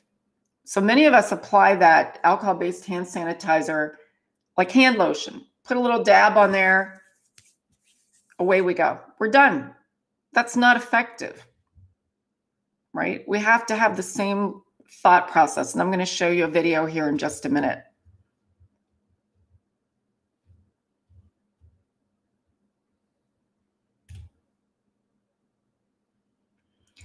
Okay, so again, indications for hand hygiene according to the CDC. When hands are visibly soiled after we touch inanimate object with our bare hands, could be a countertop, could be whatever, anything that's potentially contaminated by blood, saliva, or respiratory secretions, before and after treating each patient, before we put our gloves on, and immediately after removing our gloves.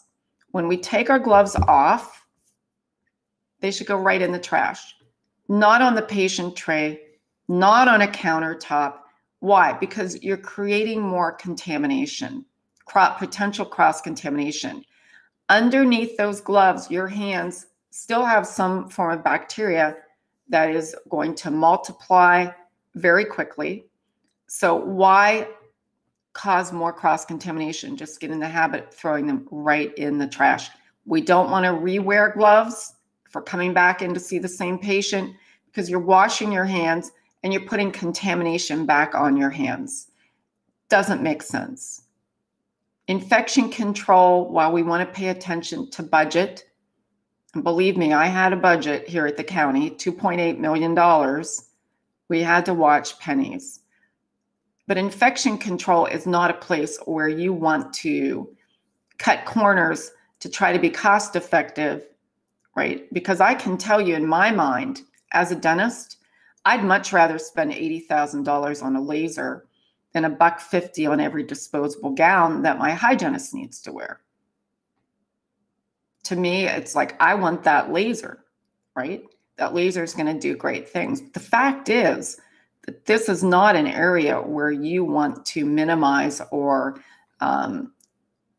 cut corners because you're trying to save a few dollars. All right, now, I'm going to show you a quick video, and this is a nurse who teaches nursing students, and you'll see a few of these on YouTube. It's called the Purple Paint video, and she is using purple body paint. Now, she's has it on her gloves because I'm sure she doesn't want her hands to be purple, all right? She's not washing her gloves. This is a 1-minute video. The CDC recommends 20 to 30 seconds, depending on what you're using, of washing with soap and water. Alcohol-based hand sanitizer is not sporicidal. It will not kill C. difficile spores. It will move them around on your hands, okay? It will move them around. If you wash your hands under soap and water, the water will help rinse and flush off what's on your hands after you've washed them. But the CDC knows that recommending alcohol-based hand sanitizer improves hand hygiene in these facilities. Some of your dental practices don't even have sinks anymore in the operatories. There's no place to wash your hands. You're using alcohol-based hand sanitizer. In hospitals now, they're rethinking this because the concern is Clostridium difficile contamination and others. And the problem, though, is, in healthcare, it takes time to get up and go to a sink and wash your hands, right? And put your gloves on. Alcohol-based hand sanitizer saves time. So we're going to watch this video. I'll put the link in the chat area if you're not able to hear it. Let's first put soap in the palm of our hands and then begin to rub in between like so. But as you see, there is no soap on the back of my hands, so I'm going to interlace my fingers palm to palm, and then I'm going to do the same technique on the back of my hands with each hand.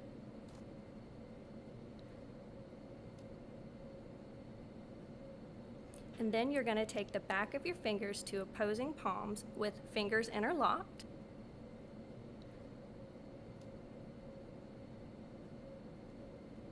And then start rubbing your thumbs.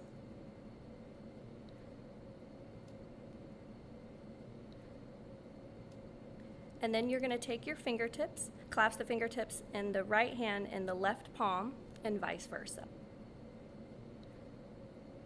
Rub your wrist one last time to make sure your hands have been completely covered in soap. Thanks for watching.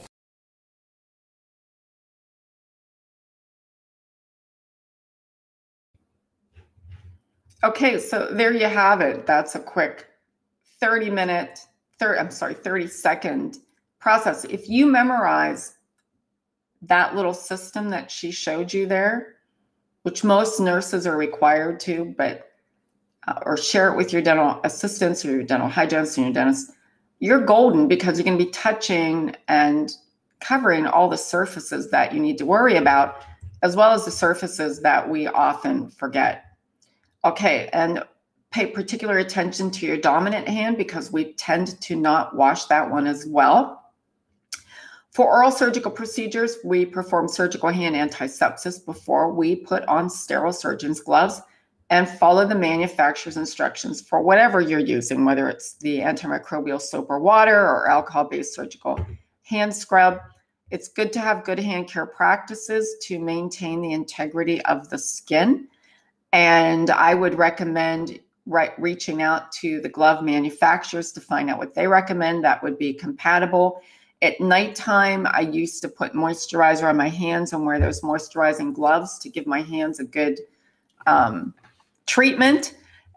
You want to use products, again, to maintain the health of the skin. And of course, we're going to use gloves. These are areas that we commonly miss on our hands. And again, if you're talking about a culture of safety and infection control in your practice, you can make a very similar diagram and hang it up in your operatories as a reminder. Have some sort of notification to your patients. In this facility, we ascribe to effective hand hygiene. We believe your safety is of primary import. Patients watch you. They want to see you wash your hands. All right, so these are the areas: fingertips, between the fingers, the area on the back of the hand, the thumb, the wrist area.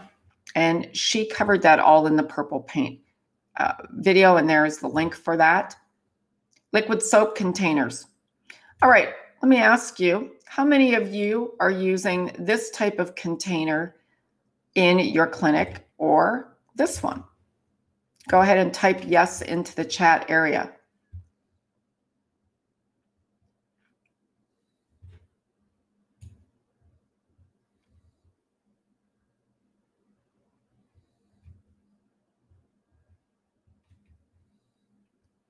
So we have a few yeses.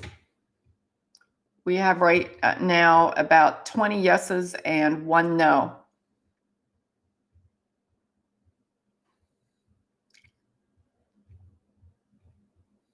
Let me ask you, for those of you using this type of container, it might not be that brand, are you refilling them?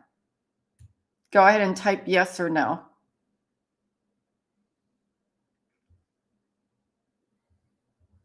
Yes. Okay. All right. So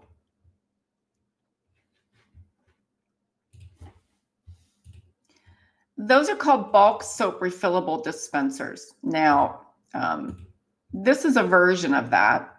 Why am I bringing this up? Because bulk soap refillable dispensers are identified to have the most significant risk of microbial contamination.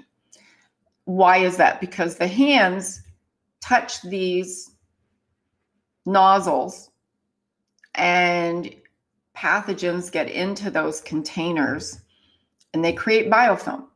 And we're talking about some nasty critters that live in these.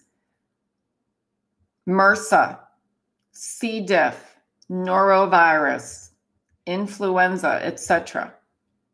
Now, it's not just the action of refilling these.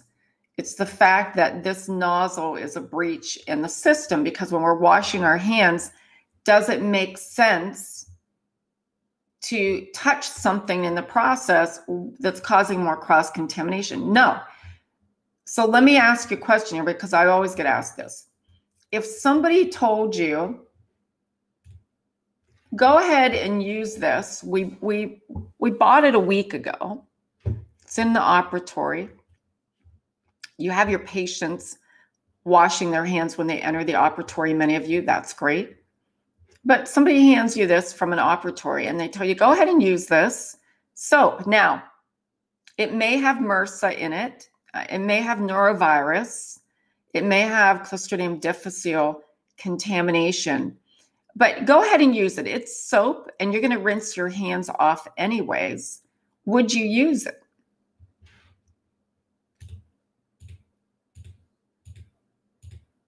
Let's say the container's a week old.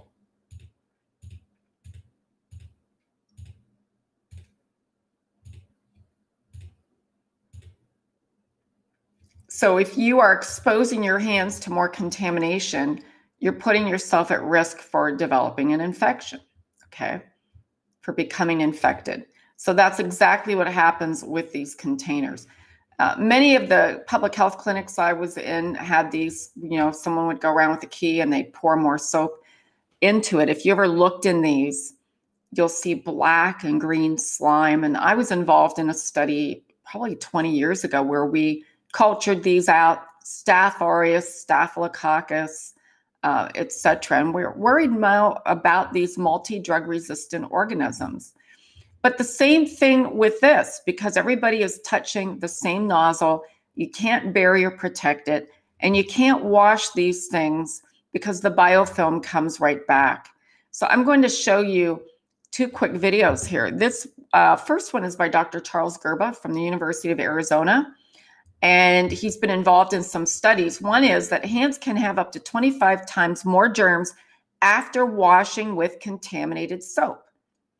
The other is study indicates 1 in 4 refillable soap dispensers, bulk soap dispensers, is contaminated. All right, let me go ahead and show you these two quick videos. So when you're washing your hands, you want to use a system that's as touchless as possible.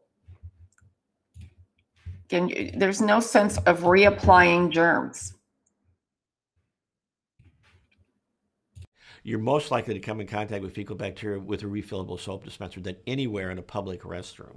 Because you really can't tell contamination's occurring. You can't see the bacteria growing in there. So you never really know if there's bacteria or not. That's why using a sealed soap dispenser is the way to go. Well, it's been found that really cleaning regular refillable soap dispensers doesn't really get at the bacterial problem, because biofilms develop inside these soap dispensers. And even if you clean them and disinfect them, it comes back right away, the bacteria. As soon as you put additional soap in these dispensers, the bacteria start growing right away. Well, I think there's definitely a risk to people getting ill from refillable soap dispensers, because you find bacteria in there that can cause eye, skin infections, and wound infections. So I think the probability is there. And of course, it's been demonstrated in healthcare facilities. So we know the potential is really strong for this to occur. People are going in there to remove things from their hands, and they're putting them on. They're trying to take off fecal bacteria by washing their hands, and they're actually putting them on. So in a way, it's an oxymoron. You're doing the reverse of why you're washing your hands. Well, I really think bulk soap dispensers should be regulated. And in fact, I don't even think they should be used. I think we really should go to sanitary seal soap dispensers that you can't refill all the time, because that would eliminate the problem of the growth of the bacteria in these dispensers.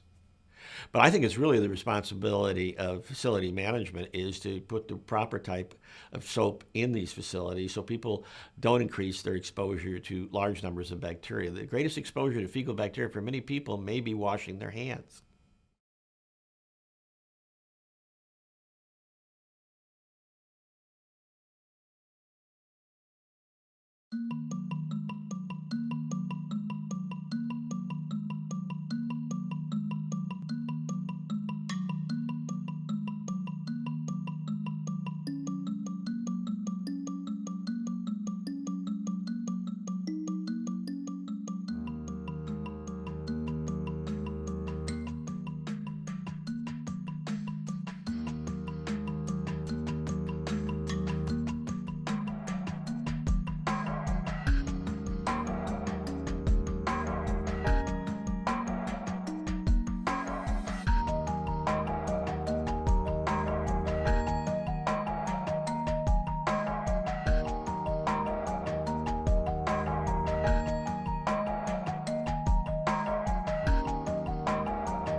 Okay, and that, by the way, is not a commercial for Gojo, but it's to give you an example of what the system should look like. So there was a question, what about a bar of soap? The idea here is that you don't want your hands to touch anything when you're washing them, except a paper towel to dry them.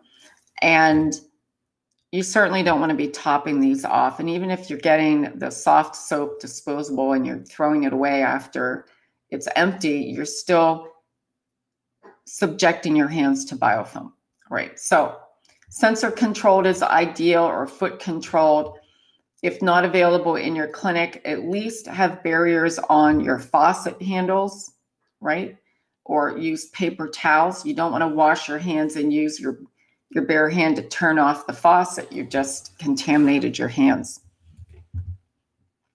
So this is an example of what one would look like, and you can get it with antimicrobial soap or not.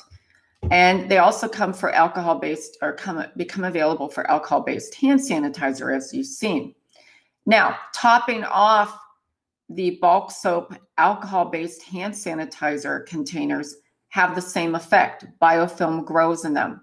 So again, you want to use something where it's hands-free. You don't touch it at all. This is an interesting photo. I like it because it's obviously, practiced probably back in the 90s, maybe 80s. And you see they have the foot controlled faucet, which is great. But then they have the Bed Bath & Beyond soap dispenser there that they're probably topping off. And the same holds true if you go into a restaurant and you use the restroom. Look at the hand soap that they have. You probably have to apply your hands unless it's touchless. So I keep alcohol-based hand sanitizer on me in the event that I'm in a public setting and I don't want to use their soap. So remember to wash your hands when they're visibly dirty, after we touch contaminated objects or surfaces with our bare hands, before and after patient treatment. And gloves can complicate the situation because those resident and the transient microbes underneath those gloves multiply very quickly because they're a warm, damp environment. So when you don't wash your hands after taking your gloves off, reach for your phone, you go to a keyboard, you are causing cross-contamination. Again, use hand lotions to prevent skin dryness. Consider the compatibility of the lotion and antiseptic products that you're using with the integrity of the gloves. Check with the manufacturer. Fingernails, I used to keep round, polished wooden toothpicks in our operatory drawers at the beginning of the day. Clean under your nails. And fingernails should be short and smooth and filed. Long nails don't have a place underneath these gloves because the gloves don't fit. They create tears.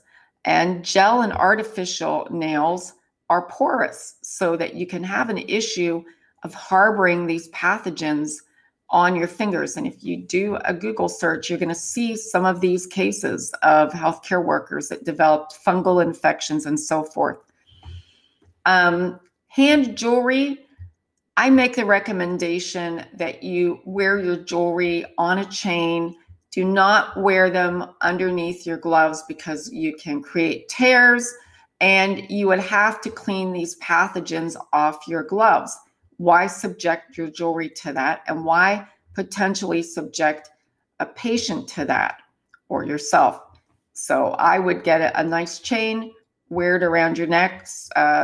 Nurses do this in the hospitals, the nurses that are working in surgical care and so forth. You cannot effectively clean that jewelry, and it doesn't matter if it's metal or silicone. Right, so anything on your fingers, you should take off. Keep your fingers free of any sort of jewelry. Okay, there's some great questions here.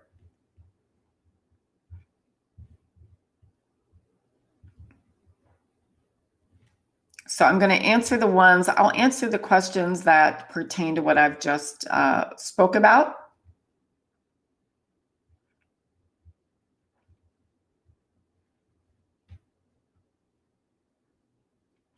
When there is a breach of infection control, some patients will leave a practice and not tell the dentist why they left. And that's very true.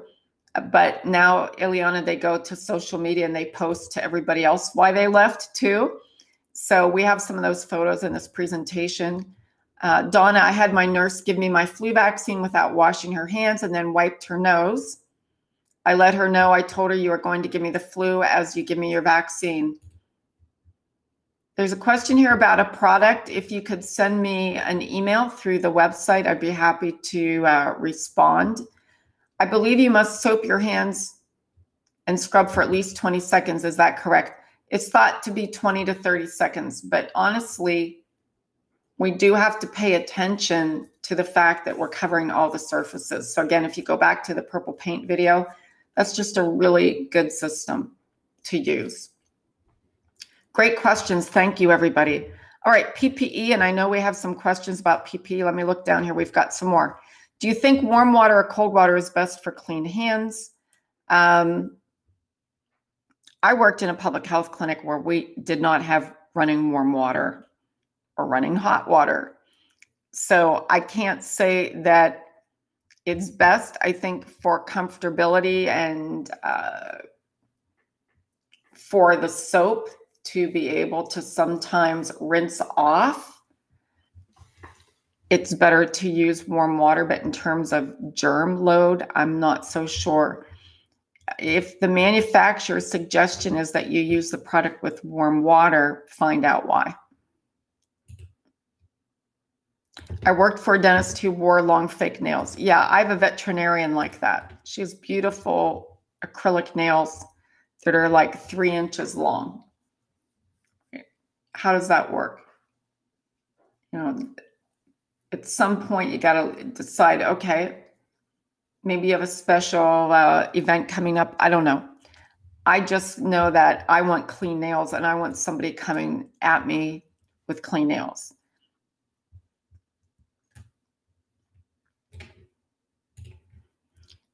Okay, so again, keep in mind any hand jewelry that you wear is subjected to these pathogens. Okay, let's talk about PPE, mask protective eyewear, and face shields. So way back in the day when dinosaurs roamed the earth and I was a dental assistant, we didn't wear any of this. So your face was getting bombarded with stuff. The amalgam used to bounce off and ping me on the face. I'd close my eyes. You know, those were the days. I don't want to go back there. But my concern here is every time I present this course, I get a handful of questions. Well, leadership wants us to rewear our gowns for 3 days, and we have to spray them with Lysol and hang them up at night. So my question for you is, what do you do in that situation? Your employer is telling you to do something that you know you can't and shouldn't do. So the CDC states you should change your gown at least once during the day. Now, I never wore a gown out of the operatory to go see another patient. Why? Because I'm covered with aerosol and spatter. I'm not going to get up and walk because I could create a situation where I'm re-aerosolizing what's on my gown, right? I don't want to be in a dental chair and have someone come in from another operatory with a gown they wore treating another patient. But the CDC states once a day is enough unless it's contaminated, right? Forearms should be covered. You should not be chairside with your forearms exposed, because we saw the video. Then you're going to pick it up and go to another patient with those forearms. And I know you're not scrubbing up to here. So you run the risk of cross-contamination.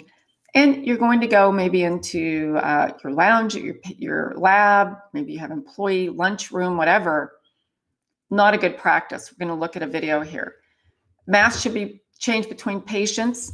If you're wearing N95s, I know many of you are wearing just the medical grade mask over top of those, and that's fine. Although there was a study that came out that maybe we're disrupting the fit by wearing that extra mask. But as my mother used to say, it may be better than a poke in the eye with a sharp stick, right? We're running out of options on some things.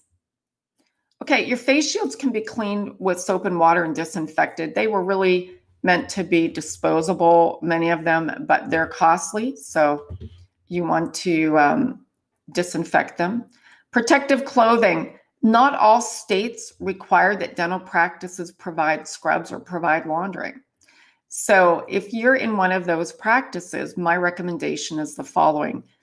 Wear your street clothes, change into your scrubs at work, and change out of your scrubs back into your street clothes before you go home. Put those contaminated scrubs in a separate bag, keep it away from your household laundry, and use Lysol laundry sanitizer, not Lysol, but Lysol laundry sanitizer, and hot water to wash your scrubs separately from household laundry. Keep it separate, right? Why? You're going to see a video shortly about Clostridium difficile and other contamination. It goes home with you.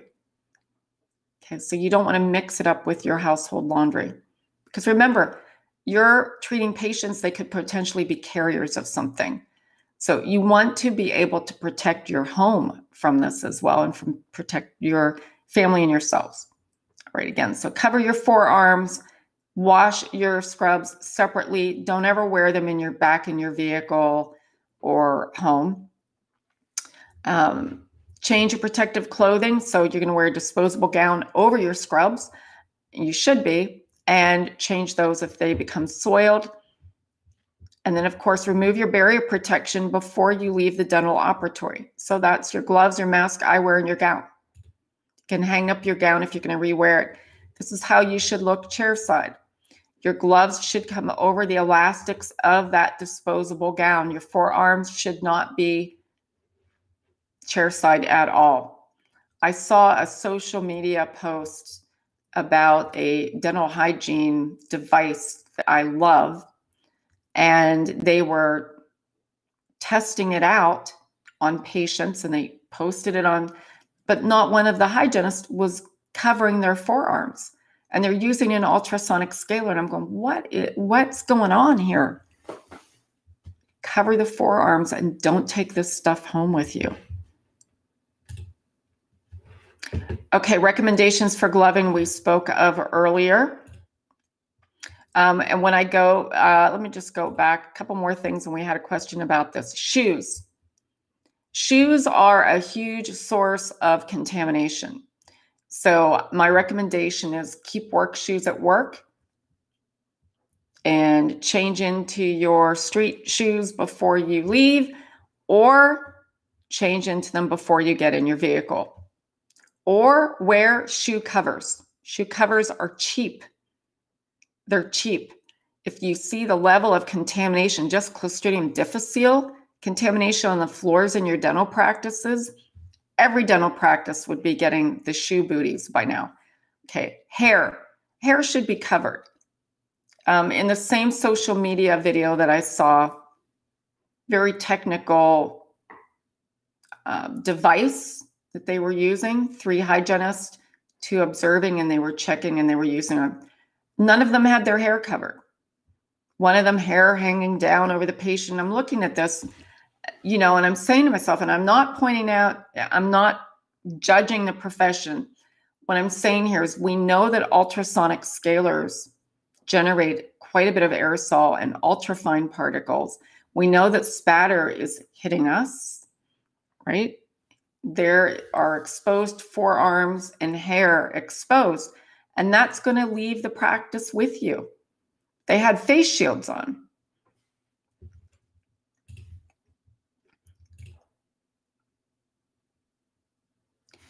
Okay, let's see. We've got some questions coming in here.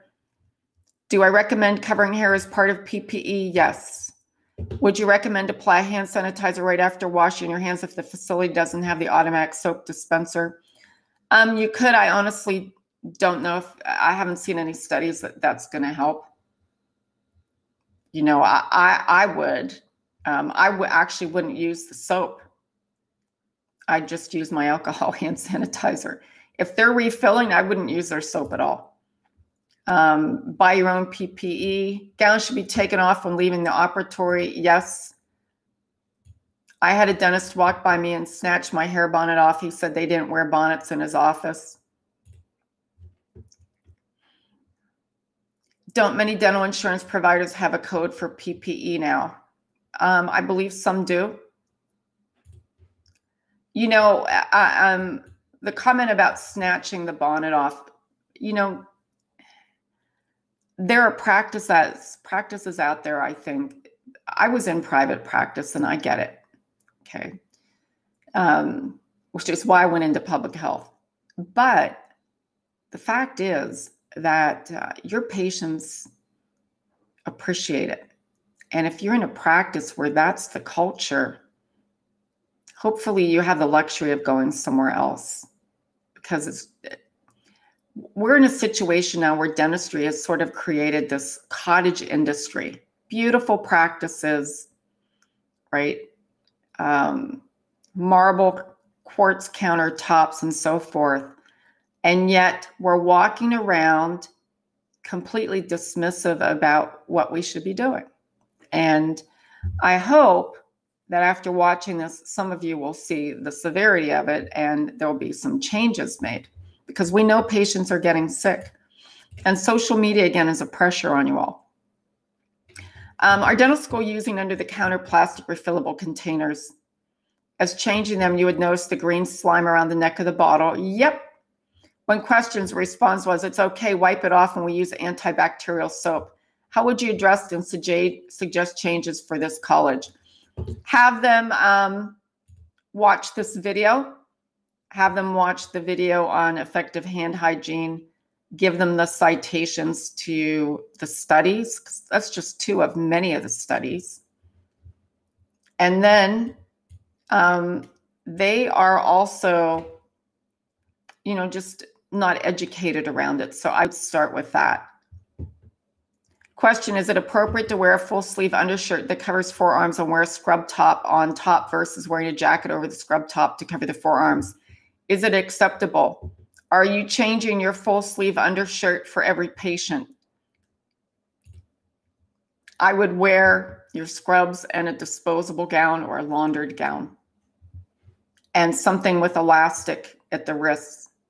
Now, for some folks out there, the disposable gowns aren't long enough.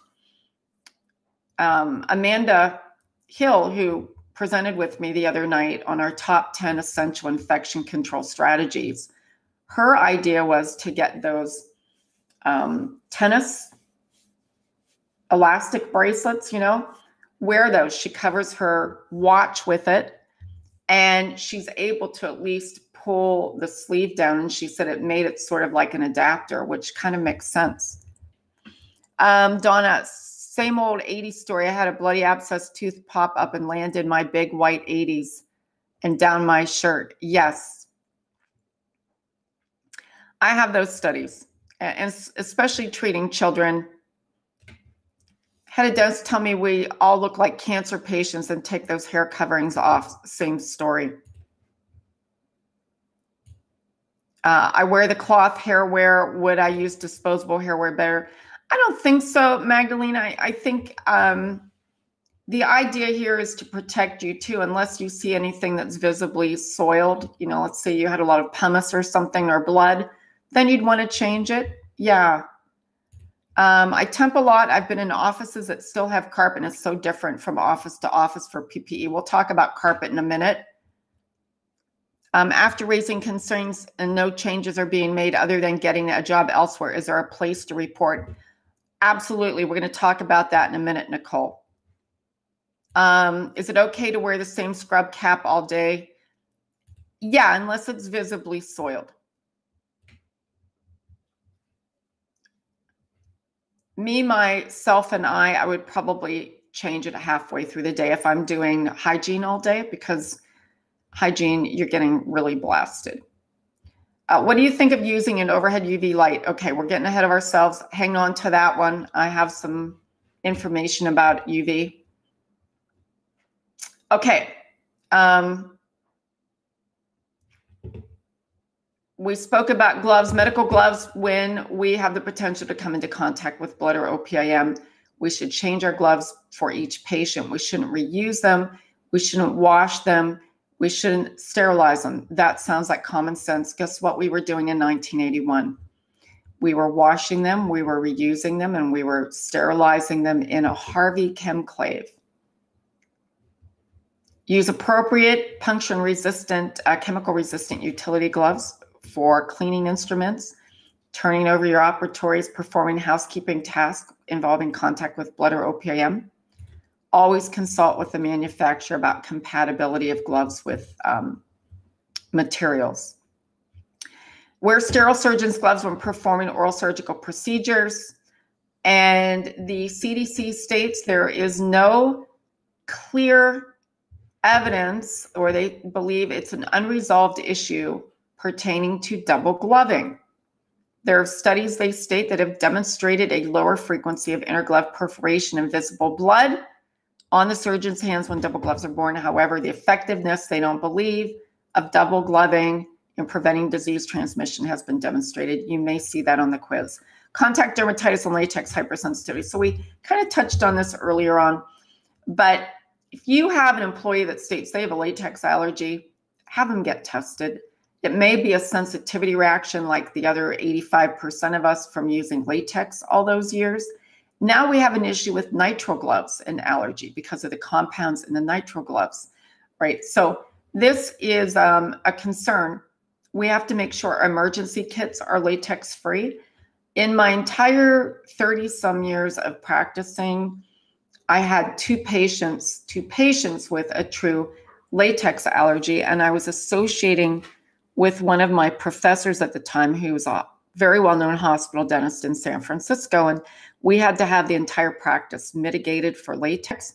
This was a child that had an anaphylactic type reaction to latex. So latex allergy is a type 1 hypersensitivity to natural rubber latex proteins, can include nose, eye, and skin reactions, and more serious reactions can be respiratory distress, rarely shock or death. Yeah, there is a concern that they may be allergic to the powder as well. Can we wear regular gloves when wiping down the room and sterilizing instruments and not the utility gloves? Here's the thing, Donna. If you see the information, I'm going to tell you about quaternary ammonium compounds. You want to wear chemical resistant gloves. You don't want to come into contact with these QACs because they're highly toxic. And you should use nitrile gloves when you can.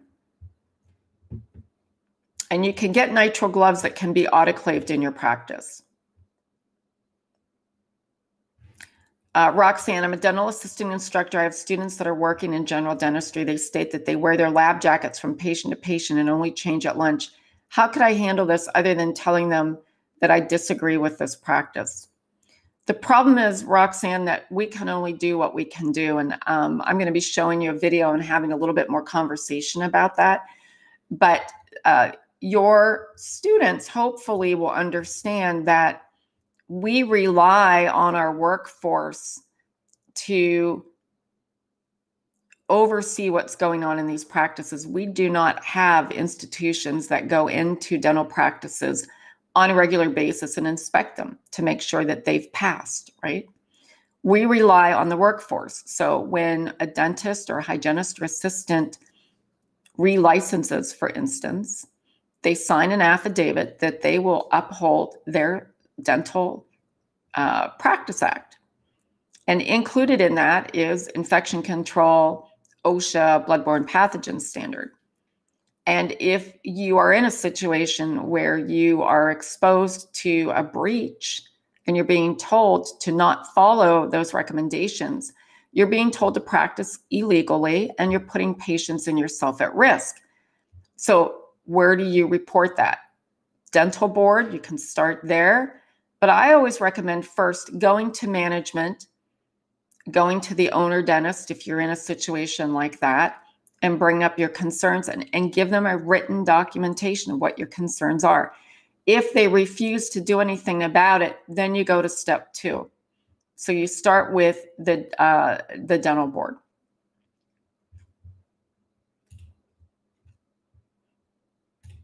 Okay, sterilization and disinfection. Yeah, so Roxanne, I think what you're educating them on is what is their state law? What are they supposed to do? And many people are concerned about retaliation, and they should be. I've been retaliated against for bringing up concerns about breaches in infection control. Okay. Then when I became the chief for the Office of Oral Health here, and I've worked for numerous other public health departments, I've had to shut down dental practices. I had to shut down an FQHC that they were not testing their autoclaves, and they couldn't tell me if their instruments were sterile. And we had 4 dentists in there working, hygienists and assistants, and they were all aware of the problem. And the problem here that you all need to understand is that if there's a complaint, it goes to not just the management or the owner dentist. The allegation is going to get filed against every person in there who was aware that the practice was not complying with the proper infection control protocols by law. You'll all get an allegation, and you could all potentially lose your license. So if you're in a situation like that, always start with management. Find out who your management is. That manager may have been trained to run hotels. Now they're running a dental practice, and they're telling you, we want you to reuse your gown for 3 days and spray it with Lysol. You've been in these situations, many of you, where you've had someone that has no clue what they're talking about, and they're barking orders. So you have to find out who the person is that you need to talk to. Give them a written documentation. If it's not corrected, then you have some thinking to do, but it should be reported. All right, so instruments. When we talk about instrument sterilization, we're talking about the Spalding classification for critical, semi-critical, non-critical items. And critical items are high risk for infection because they normally penetrate the sterile tissues of the body, soft tissue or bone. Semi-critical are instruments, devices, and others contact the oral mucosa, non-intact skin or OPIM, but they don't penetrate the sterile tissues of the body. So they don't penetrate soft tissue or bone. And non-critical items, instruments, devices, equipment, surfaces that come into contact with soil, debris, saliva, blood, OPIM, and intact skin, but not the oral mucosa. Critical instruments can be surgical instruments, scalpel blades, periodontal scalers, surgical dental burrs, heat sterilized between uses, or sterile single-use disposable devices. Semi-critical instruments, they include dental handpieces here. But examples would be mouth mirrors, amalgam condensers. Dental handpieces should be autoclaved. We cannot sterilize a handpiece with a Cava wipe. Right? They need to go in the autoclave. That includes your hygiene motors, folks. How many of you are putting barriers on hygiene motors and not autoclaving them? I bet there's at least 50% of you that are in here right now because I collect the data. And the fact is, you're told, well, we only have 2 handpieces. You know, if you're seeing a patient every 45 minutes, every hour, and you have 2 handpieces, that's a problem. You need more handpieces. Simple as that. They have to be autoclaved between patients, right? You cannot barrier protect a handpiece. Check with your manufacturers for the internal cleaning of that handpiece. Why are we concerned? Well, high-speed handpieces create a vortex, they create a vacuum. They're going to pull in saliva, blood, OPIM back into that handpiece, creating biofilm. In many state statute out there, they will state you have to autoclave your handpieces, right? So hygiene handpieces aren't excluded from that. Any questions about that? Non-critical instruments and devices, X-ray heads, face bows, pulse oximeter, blood pressure cuff. We're going to use a low to intermediate level disinfectant. All disinfectants you use like this should be registered with the EPA. If you're buying them off of Amazon, make sure they're registered with the EPA. Understand which list it is. Your pulse oximeter, your blood pressure cuffs, I'm going to show you a disinfectant that you can use that's much more effective. New office I work at, don't lubricate or run it. Is this wrong? It depends on the handpiece. They should be using something to clean it internally. So that would be, I can't say if it's wrong because I don't know the manufacturer's instructions. Yeah, you cannot wipe down prophy motors due to demand. You need to have enough handpieces and they should be autoclaved. Right, they do not clean internally. So Kelly, check with the manufacturer. OPIM means any one of the following, anything beyond blood. So saliva, okay, tissue, human, living or dead, etc. Other body fluids, sterilization and disinfection of patient care items. I am going to show you a quick video here. This video is called The Dirty Dentist. This was a dentist in Oklahoma that decided not to use standard or universal precautions or standard precautions. And he ended up with about 7,000 patients that had to be tested for hepatitis C and HIV. Health officials are saying that a Tulsa dentist may have exposed thousands of patients to life-threatening diseases ranging from HIV to hepatitis. ABC's chief health and medical editor, Dr. Richard Besser, is here with this disturbing story this morning. It is disturbing. You know, I've spent my career in public health, and it's not hard to prevent infections in dental offices. But what they found here was absolutely shocking. Dr. W. Scott Harrington has been a trusted oral surgeon for 36 years.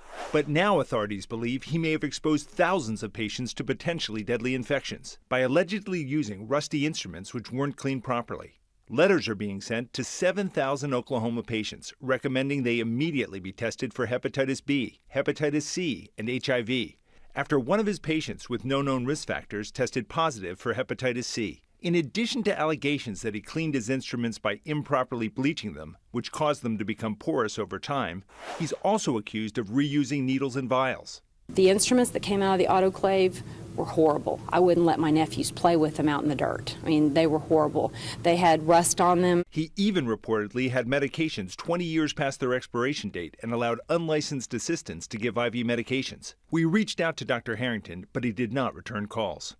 So 7,000 patients have gotten these letters to get tested for HIV, hepatitis C, hepatitis A. I mean, what are the chances more patients are going to test positive, given those conditions? Yeah, I mean, there are a couple of disturbing factors here. You know, many patients in his practice have HIV and hepatitis C and hepatitis C. He was treating a higher risk population. He was, and he had instruments set aside for those patients and other instruments for patients where he didn't know that whether they were infected or not. That's very dangerous. All instruments should be treated the same.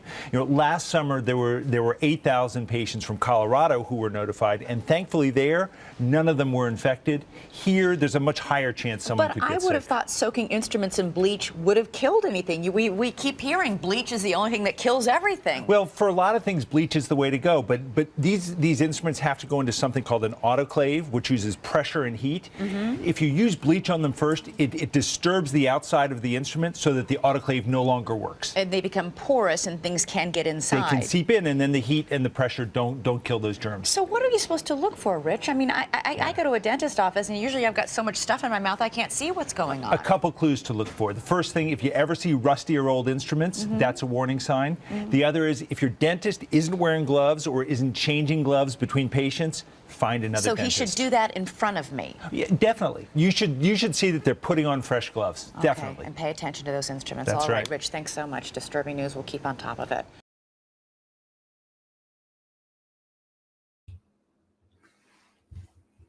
Okay, and note that in that situation, every person working in that practice received an allegation from the Attorney General. It wasn't just Dr. Harrington, it was everybody else who was engaged in not following the law.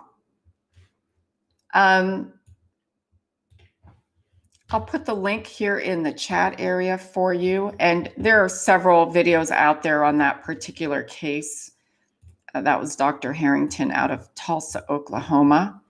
And there are several cases of this.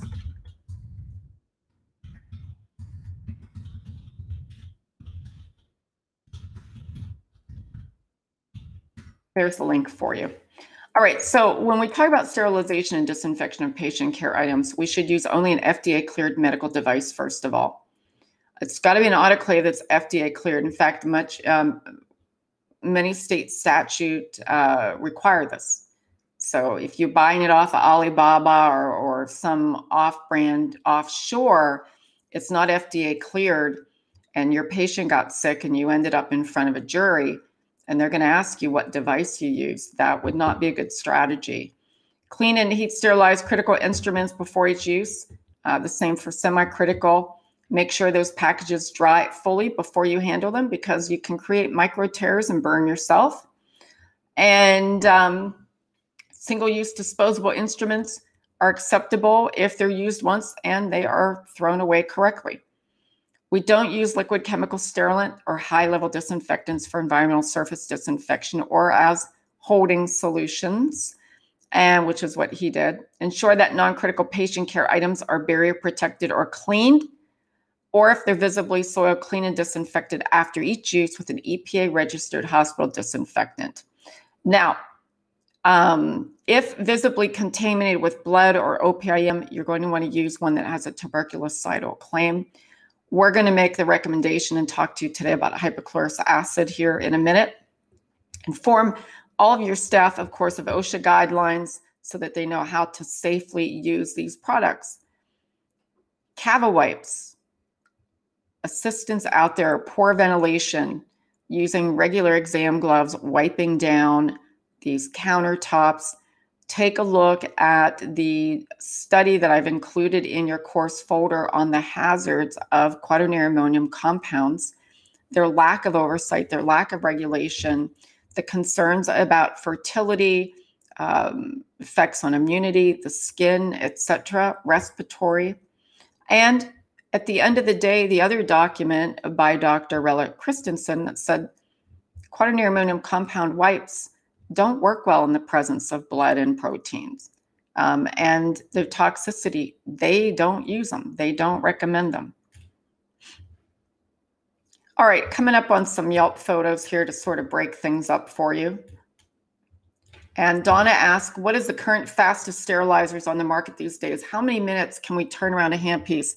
This will help in selling to the doctor on purchasing several more handpieces. Well, your doctor needs to be sold on the fact that it's required to autoclave handpieces, whether or not you have a fast one or not, Donna. And I know where you're going with this, right? But at the end of the day here, you have to have enough handpieces, or you can't see that many patients because you're not seeing them safely. So in terms of production, get more handpieces. In terms of the fastest sterilizers, I mean, we have autoclaves out there where you can turn around your handpieces pretty quickly. One area of breach of infection is the use of automatic processors for manual radiographs. Absolutely. Yep. I think the digital sensors are another area that need to have a closer look-see.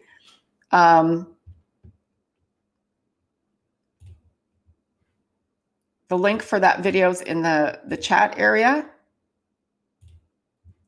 You're welcome. We usually wipe down our instruments with Cava wipes to take off any blood or materials before placing in the autoclave. Magdalena, tell me no. Tell me that you're not doing this. So your instruments should go in an ultrasonic cleaner or a washer disinfector. Okay? We don't want you handling these and wiping these instruments down, number one. It's not safe for you. And number two, you cannot use a sterilant like that on instruments, whether or not you're autoclaving them. So can the Cava wipes damage the instruments if we wipe them before they go in the autoclave? The fact is we want to put them in an ultrasonic. They need to go from the tray into the ultrasonic and let the ultrasonic remove the debris. Do not use Cava wipes, please, to wipe those down. And I'm not passing judgment on you at all, Magdalena. I'm glad you brought it up because it's a great question. And I know there's other practices out there doing it because I've seen it. All right. You don't want to be handling those instruments because it's the potential there to be injured. And those Cava wipes aren't doing what they're supposed to be doing. You're supposed to put these in an ultrasonic scaler, ultrasonic cleaner. All right. Statum or something like that. Yeah, there's a quick turnaround. I try to avoid brand names when I can, except today Cava wipes seems to be coming up a lot. All right, some photos here on Yelp. So I want to tell you a couple things here. If you are an assistant or hygienist or even a dentist, don't ever leave your trays out uncovered when you leave the operatory, because this is what happens. Your patient turns around and they're nosying around to see what's on there. You might find out you're missing some instruments. You might find out you're missing some syringes or a handpiece. So always cover your operatory if you're leaving your patient alone in there. And so this patient took the liberty to take a photo of what a root canal was. There's a dirty, rusty looking burr block here and old cement dried on it or something. But wait until you see when we pull back on this. This is the root canal tray. Right? Dry angles, no rubber dam. We've got paper in the middle of the tray with the canal lengths. We've got of course the burr block there. We've got a tray cover. We've got a composite syringe laying in the middle of it with a dirty triangle on the top of it. Then I want you to notice a couple things here. And these are some of the things that really concern me about how we disinfect in our dental practices, because it has to change. Look at this unit. So they've got a barrier on the unit control. They've got a barrier on the three-way air water syringe, right? I haven't even got into water line or vacuum yet. You cannot tell me that we can hand a tub of wipes to a dental assistant and clean this mess up effectively and eliminate the contamination for the next patient. There is no way we're doing that.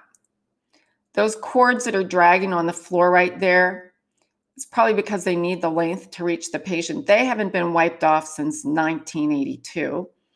And when you leave dirt, you leave organic matter and substrate for pathogen growth. Okay. There's no way that anybody is cleaning in these little surfaces, these little nooks and crannies, where another handpiece is going to go for the next patient effectively.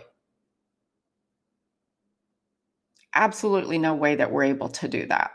So something has to change with the disinfection.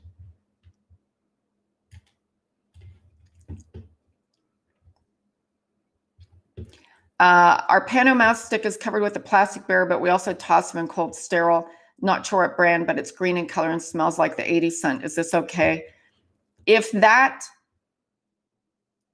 Pano stick is autoclavable, it should be autoclaved. And I am not a fan of cold sterile when we don't need to use it. Good question. Looks like a dental school unit where there was no assistant. No, that was a private practice, and it was on Yelp, and I took out the name of the practice here just to protect the innocent, but it's public, and they posted 38 photos of this dental practice, by the way. I just pulled out 2, and this was of April 12, 2022, and he says, the tool bits for my root canal does not seem up to date or sanitary. Tetanus anyone? And I've used some of these photos in other classes. All right, your instrument processing area should be separated spatially for receiving, cleaning, decontamination, preparation and packaging, sterilization and storage. We don't store sterile instruments in the same area where we store contaminated instruments. I've seen that too. Minimize handling of loose contaminated instruments. So using the cavi wipes to wipe down these instruments should stop today, because you're putting yourself at risk, and you don't use an EPA list and sterilant to wipe down instruments.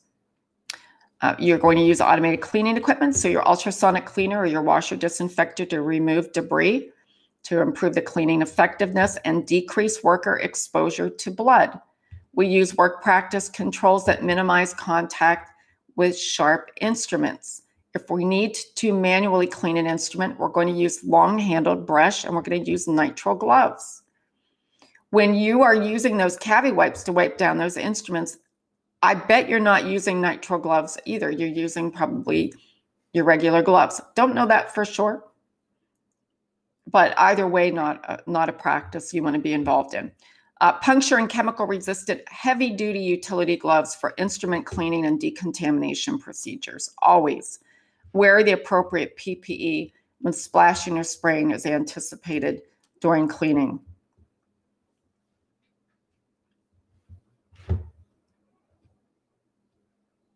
Yep.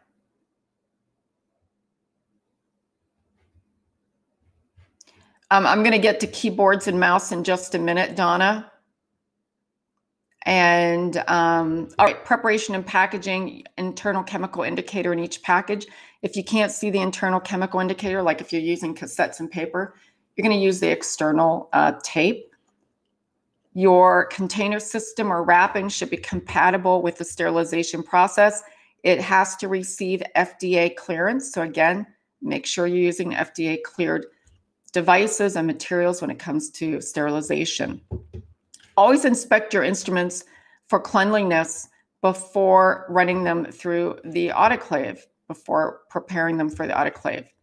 Unwrapped instruments can be sterilized. We spoke of earlier with a Statum, etc. We don't sterilize implantable devices unwrapped, and we don't store critical instruments unwrapped, and they should be maintained in a sterile container and handled aseptically. All right, storage area for sterilized items and clean dental supplies. Date or event related labeling of your packages. So it depends on your state. Some states require that they're labeled. If they're date related, it would be when the package was autoclaved, and you would also label it with the autoclave itself. So if you have multiple autoclaves, ABC, whatever. Event related is the packet is considered okay until something happens to it. If the tape falls off, etc., then you're going to restart the whole process again, ultrasonic and then autoclave. All right. Always examine your packages before you open them to make sure that they're not compromised in some way. Sterilization monitoring. This is really a huge one. The CDC states it should be at least weekly. If you are processing a lot of instruments, it should be daily. At the health department here, when I got here, they were monitoring monthly. We had a hygienist running it. She thought it was by the month. We were processing 1,500, 2,000 instruments a day. It should have been daily, right? So again, monitor at least weekly. If you're using the strip system that you're mailing in and you're putting your instruments right back into service, you may want to rethink that. And I know you probably don't have enough instruments, but if it comes back, your autoclave comes back and it's failed the test, you could potentially be putting instruments back into service that are not sterile.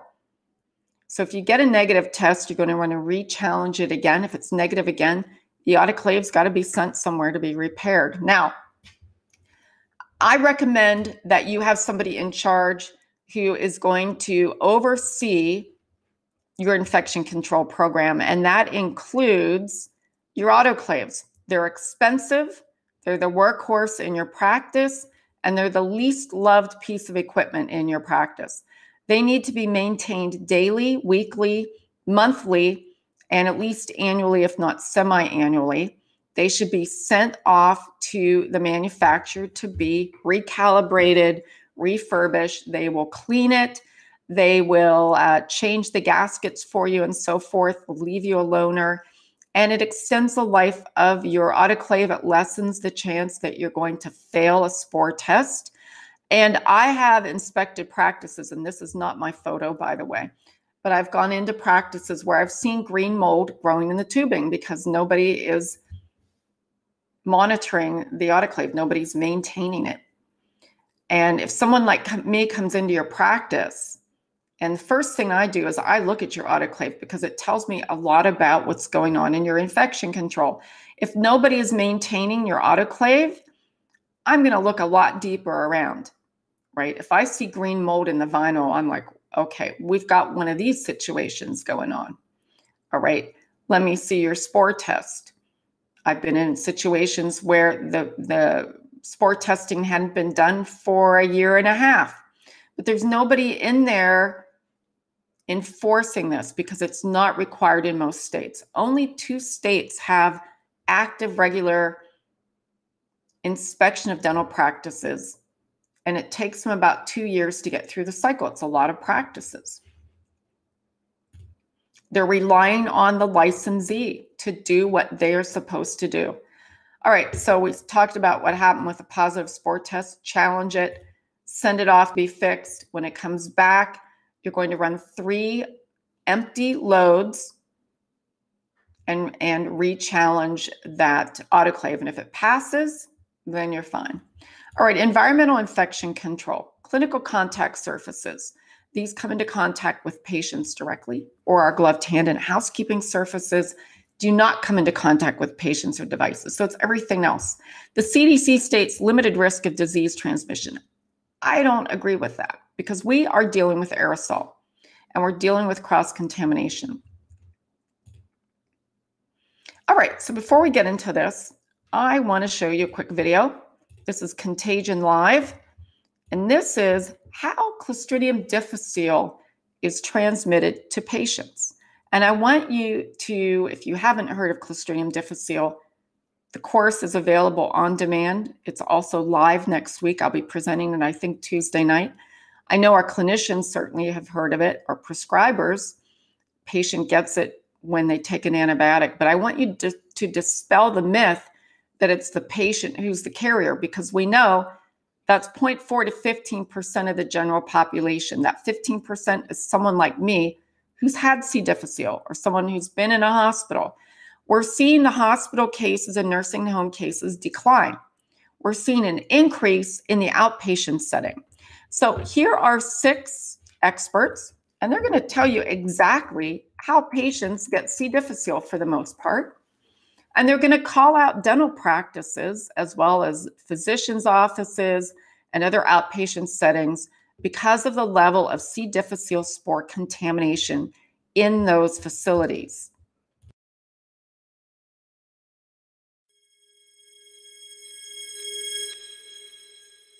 So let's talk about community C. diff if we could for a moment. What are the risk factors in the community, and how do they differ in the community versus the hospital-based population here? Dale, you want to start us on that? Yeah, that's a really good question, because there's two factors that we need to have in order to get C. diff. One is antibiotic use, and the other is exposure to the spores. So the spores are ubiquitous. They're out in the environment. They even contaminate at a very low level some foods, meats, root vegetables, lettuce. And those are probably how patients in the community get exposed. They, on the other hand, when the CDC has looked at community-associated C. diff, they found that about 80% of these patients have had an exposure to healthcare as an outpatient. So it's doctor's office, dental office, and chronic dialysis units, ambulatory surgery. And this is where you have two risks. One is that somebody's going to give you an antibiotic, and those are called doctors. And we hope it's only doctors. They put people at risk of C. diff. And the other exposure is that the healthcare environment is more contaminated with C. diff spores than is the environment outside of healthcare. And I think it's worth noting, Paul is nodding his head. He does a lot of nodding. It's not just the people who are in the healthcare system. It's not just the people who got the antibiotics. They go home.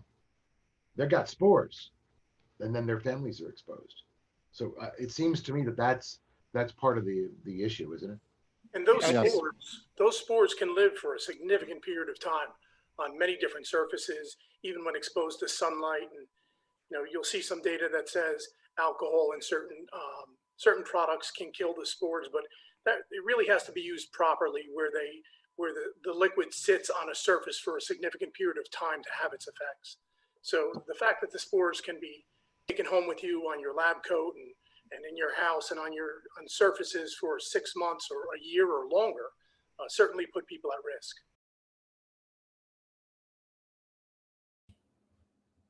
Okay, so C. difficile, I became infected in 2022 after a dental procedure. I became infected 30 days after I had finished the antibiotic, which was clindamycin. And it was prescribed as a defense prescription for a simple extraction. It was a periodontal procedure and bone graft. Now, I took 6 days of clindamycin. I now know I should not have taken the clindamycin at all, but I figured I was working with an expert. I went to the practice for a 30-day checkup, and within 48 hours of that visit, I developed acute C. diff symptoms and was hospitalized multiple times and failed all of the antibiotics. I had an antibiotic-resistant strain and almost died. I lost 30 pounds. I ended up having a fecal transplant to save my life in May of 2022. Time flies.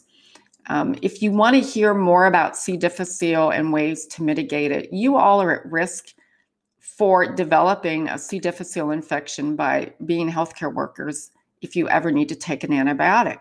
So if you develop a sinus infection or UTI and you're working in not just a dental practice, but any healthcare practice, you're going to come into contact with the spores. Now, because in dentistry, we haven't used anything really to kill the spores, we have a problem. So it's something we need to take a look at, and I'm going to give you some resources here. So our clinical contact areas would come into direct contact with our patient. The housekeeping surfaces here are everything else: the floors, the ceiling, the countertops. What can we use to clean our environmental surfaces? Well, I'm going to show you one right now, and it is hypochlorous acid. And hypochlorous acid is a non-toxic disinfectant. The body actually makes hypochlorous acid. I have a resource technology sheet in your course folder with my recommendations. I have a link to how to get this, and I do not receive monetary reimbursement at all for these recommendations, but I'm always asked. I'm going to show you a quick video. This is a person using what is an electrostatic sprayer and hypochlorous acid. You can use it on all of your surfaces, but it has to be a particular concentration to kill the spores. If you leave here today and you go to Amazon Prime and you buy any old hypochlorous acid, it has to be on EPA list K, and it may not be compatible with the electrostatic sprayer. Now, he is not wearing PPE except for gloves. We wear PPE.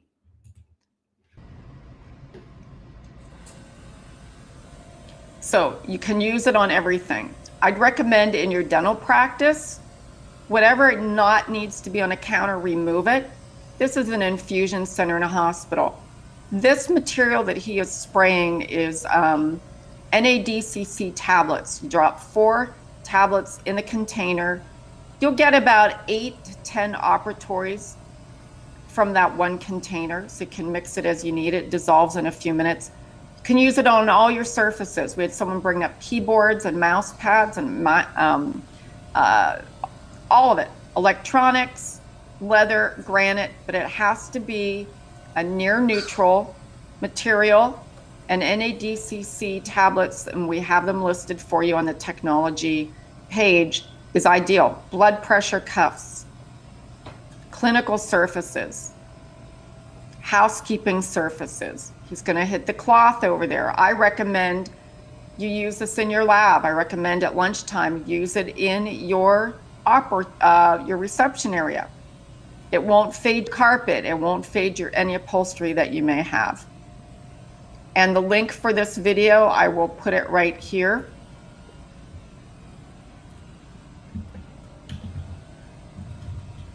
And again, refer to the technology resource page that we have for you in your handouts, because I give you the link to this, and I believe the video as well. You can turn over an operatory in 4 minutes. To kill C. difficile spores, this concentration is 4,306 parts per million, and it will need to be on the surface for 4 minutes. Now, the beautiful thing about that sprayer is that it creates a wraparound effect because it charges the particles. So if you take the NADCC in a water bottle and spray it, that's okay, and use the dry wipes. That's fine. But you're only going to be able to clean what's forward facing. This actually is going to create a wraparound effect, which is important for aerosol.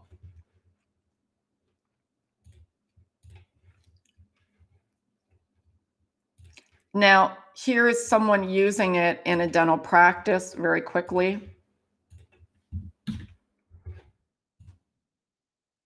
And she's using a little different device, but she's standing about a foot or 2. You do not want to use cavity wipes with hypochlorous acid. You don't need to, and you don't need all this stuff on your counter. We have a question about that. Great question. Get rid of it. We don't need that out. Okay, your PPE should be covered. Now, I'm not familiar with this device. I prefer the electrostatic sprayer. This one, I don't believe is an electrostatic one, so you're not going to get that wraparound effect. But no, she went over the computer mouse, the keyboards, the countertops, all of it. Non-toxic. It replaces every disinfectant you're currently using. I use it in my home. I use it in my vehicle. When I had C. difficile, I had to be worried about reinfecting myself. And this is how I found out about hypochlorous acid. All right, we've got a lot of material here in the last couple of minutes. Should extra air, water, syringes, saliva ejectors, 2x2s be stored in something that is covered? Yes, I get them off the counters. How often do we need to change the water in ultrasonic washer in a day? You're going to have to check with your manufacturer on that. And it also is dependent on how many instruments you are running. Patients' dentures, partials, mouth guards, and a plastic bag in ultrasonic is dangerous. I wouldn't trust the Ziploc, like the bag commercials. Yeah, definitely use a beaker.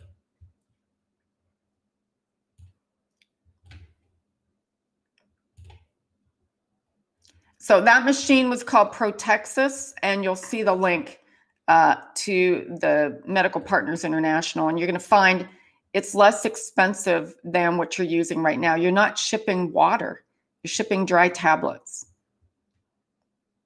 How many times a day would I spray? Well, in your dental practice, you're going to spray after every patient encounter.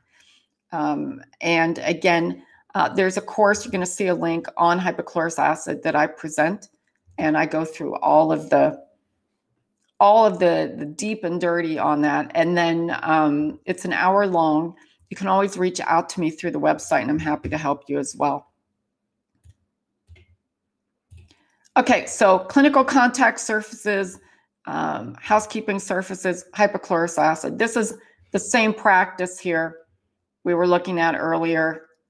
Duct tape chair, they got a headrest cover.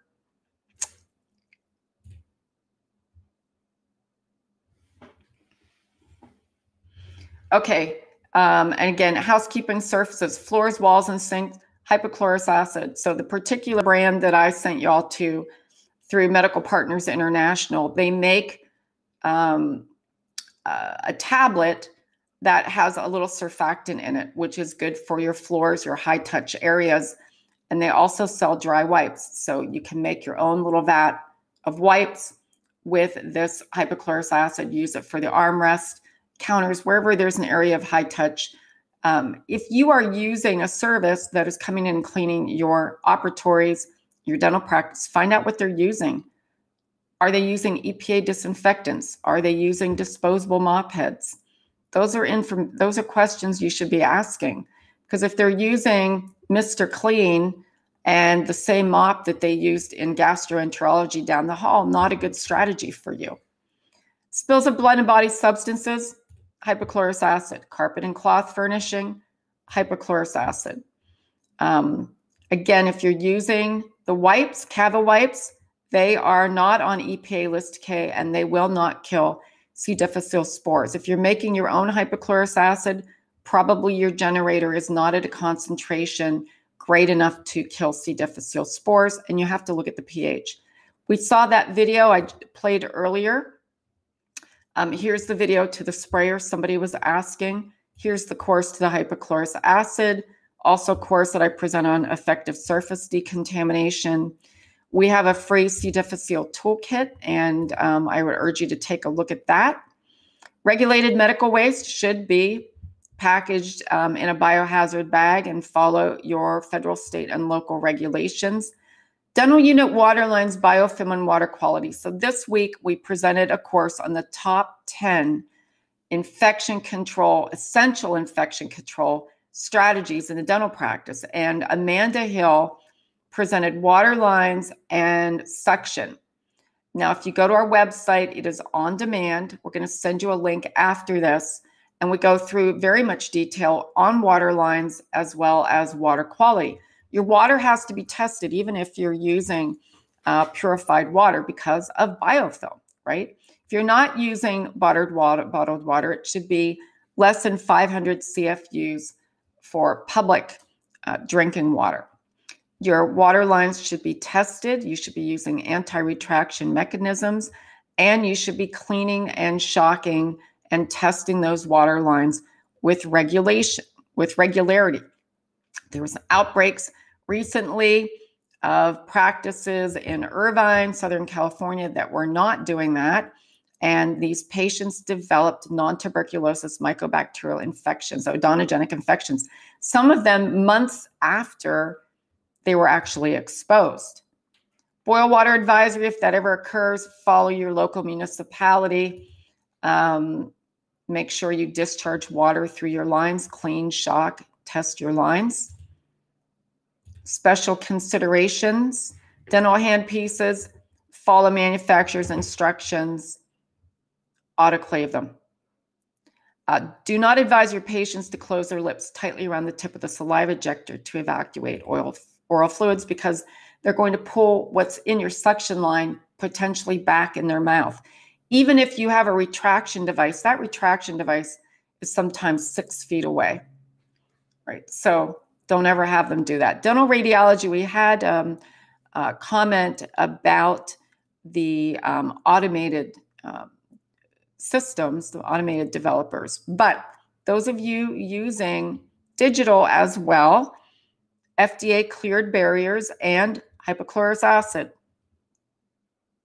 I'm not going to go into details for parental medications, but you can take a look there for you. Single use is single use only. Pre-procedural rinses, important to consider. Now, the CDC believes it's inconclusive. There is a course on our website right now by Dr. Moskowitz, Oral Rinses, What's Safe, What's Effective. He goes through every rinse antimicrobial known to man.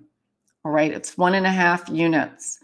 And some studies indicate that it is effective, and then some studies are considered controversial. Nasal decolonization is something else you might want to think of. Your patients may start treating the nasal passages. If you are a patient right now going to a hospital for a joint replacement or other surgery, these hospitals, many of them are now requiring the patients to treat their nasal passages. My brother just had knee surgery, and he had to use, I can't remember what it was at this point, in his nasal passages a couple times daily, because the hospitals don't want you all bringing MRSA in, right? So we've got to sort of rethink about our patients in terms of MRSA and patients that have MRSA and other pathogens that have colonized their nasal passages, and certainly healthcare workers are at greater risk for that. All right, oral surgical procedures, we're always going to use a sterile coolant irrigant in sterile devices and surgical hand antisepsis. Handling of biopsy specimens, we're going to use a leak-proof container, biohazard symbol bag. Handling of extracted teeth, autoclave them. Dental laboratory, hypochlorous acid. So hypochlorous acid can be used for all of these applications. All right, all of them can be used in your restroom. It should be used in your restroom because your restroom is a source of aerosol when the toilet flushes. It can be used at your front desk. Look at your front office people are just bombarded with the public and so forth as well. So they need a little love up there too. Hypochlorous acid, and again, your reception area. Laser electrosurgery, plume, surgical smoke. You do want to use a HVE. When you heard Glory talk, their HVE device is very effective for these plumes. Why is this important? There are studies that indicate that gynecologists that remove HPV lesions have developed the same lesion. They've serotyped it in the oropharyngeal areas. So they're inhaling this plume, this smoke, and you want to use something to help mitigate that, filter the air. Of course, use a high filtration mask. Mycobacterium tuberculosis, we talked about the 2-step test. This gives information in the event that you're treating patients with such in your dental practice. And as we close here, Creutzfeldt-Jakob disease, other prion diseases, the CDC believes is an unresolved issue, but the ability to transmit that in a dental practice is probably very low. Program evaluation. It's important to look back at your program and see if there are unintended consequences, if there are more injuries than normal, etc. This is list K for the EPA's registered antimicrobials effective against C. diff spores. It's all there for you. Hypochlorous acid is what we recommend. Some of the hospitals will use bleach. You want to use a hypochlorous acid that is on this list. These are additional resources that we have for you on our website. And again, in your course folder, you'll see my recommendations for technology. The C. difficile course is coming up Tuesday. Aerosol course is coming up next week as well. I think it follows. Hypochlorous acid, and these courses are all available to you for on demand. And there's a link to the top 10 infection control strategies that we just launched live. This is Dr. Tom Pallmeyer with the American Dental Association, one of our featured speakers. And in March, he provided all of the updates on antibiotics, and he's the co-author of the prophylactic guidelines and odontogenic infection. So if you're still prescribing clindamycin and you're not sure what to do or what to prescribe, take his course. He's going to offer you free forms to use in your practice as well. And that is our top 10 essential infection control strategies course that Amanda Hill and I presented last week. And I think that is it. November was C. difficile Awareness Month. That is me in the lower left-hand corner, my 4th hospital admission. And we support C. difficile awareness every month. And I thank you all for being here. We've gone over, I think, let's see.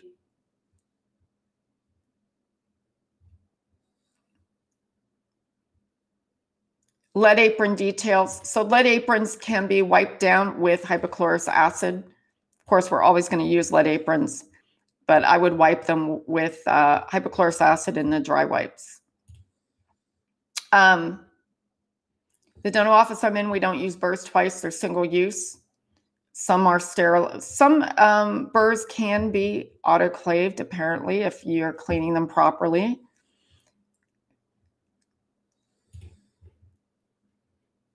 All right, everyone. So when the office I tend to use 4x4 gauze soaked in cavicide to use to clean the rooms after patients. What do you think about it? It doesn't kill C. diff spores. So I'm not for it. It's great for everything else, MRSA, HIV, but we just watched a video on why we need to kill C. difficile spores. We're prescribers. Yeah, there are many orthopedic surgeons that will want to use antibiotics, not required. Take Dr. Pallmeyer's course. Okay, everyone, thanks for being here. I am going to now send you to the quiz. All right. If you have any questions, want to reach out to me, let me know if you have any questions on what to use. Refer to the sheets and have a great weekend. Here comes your quiz.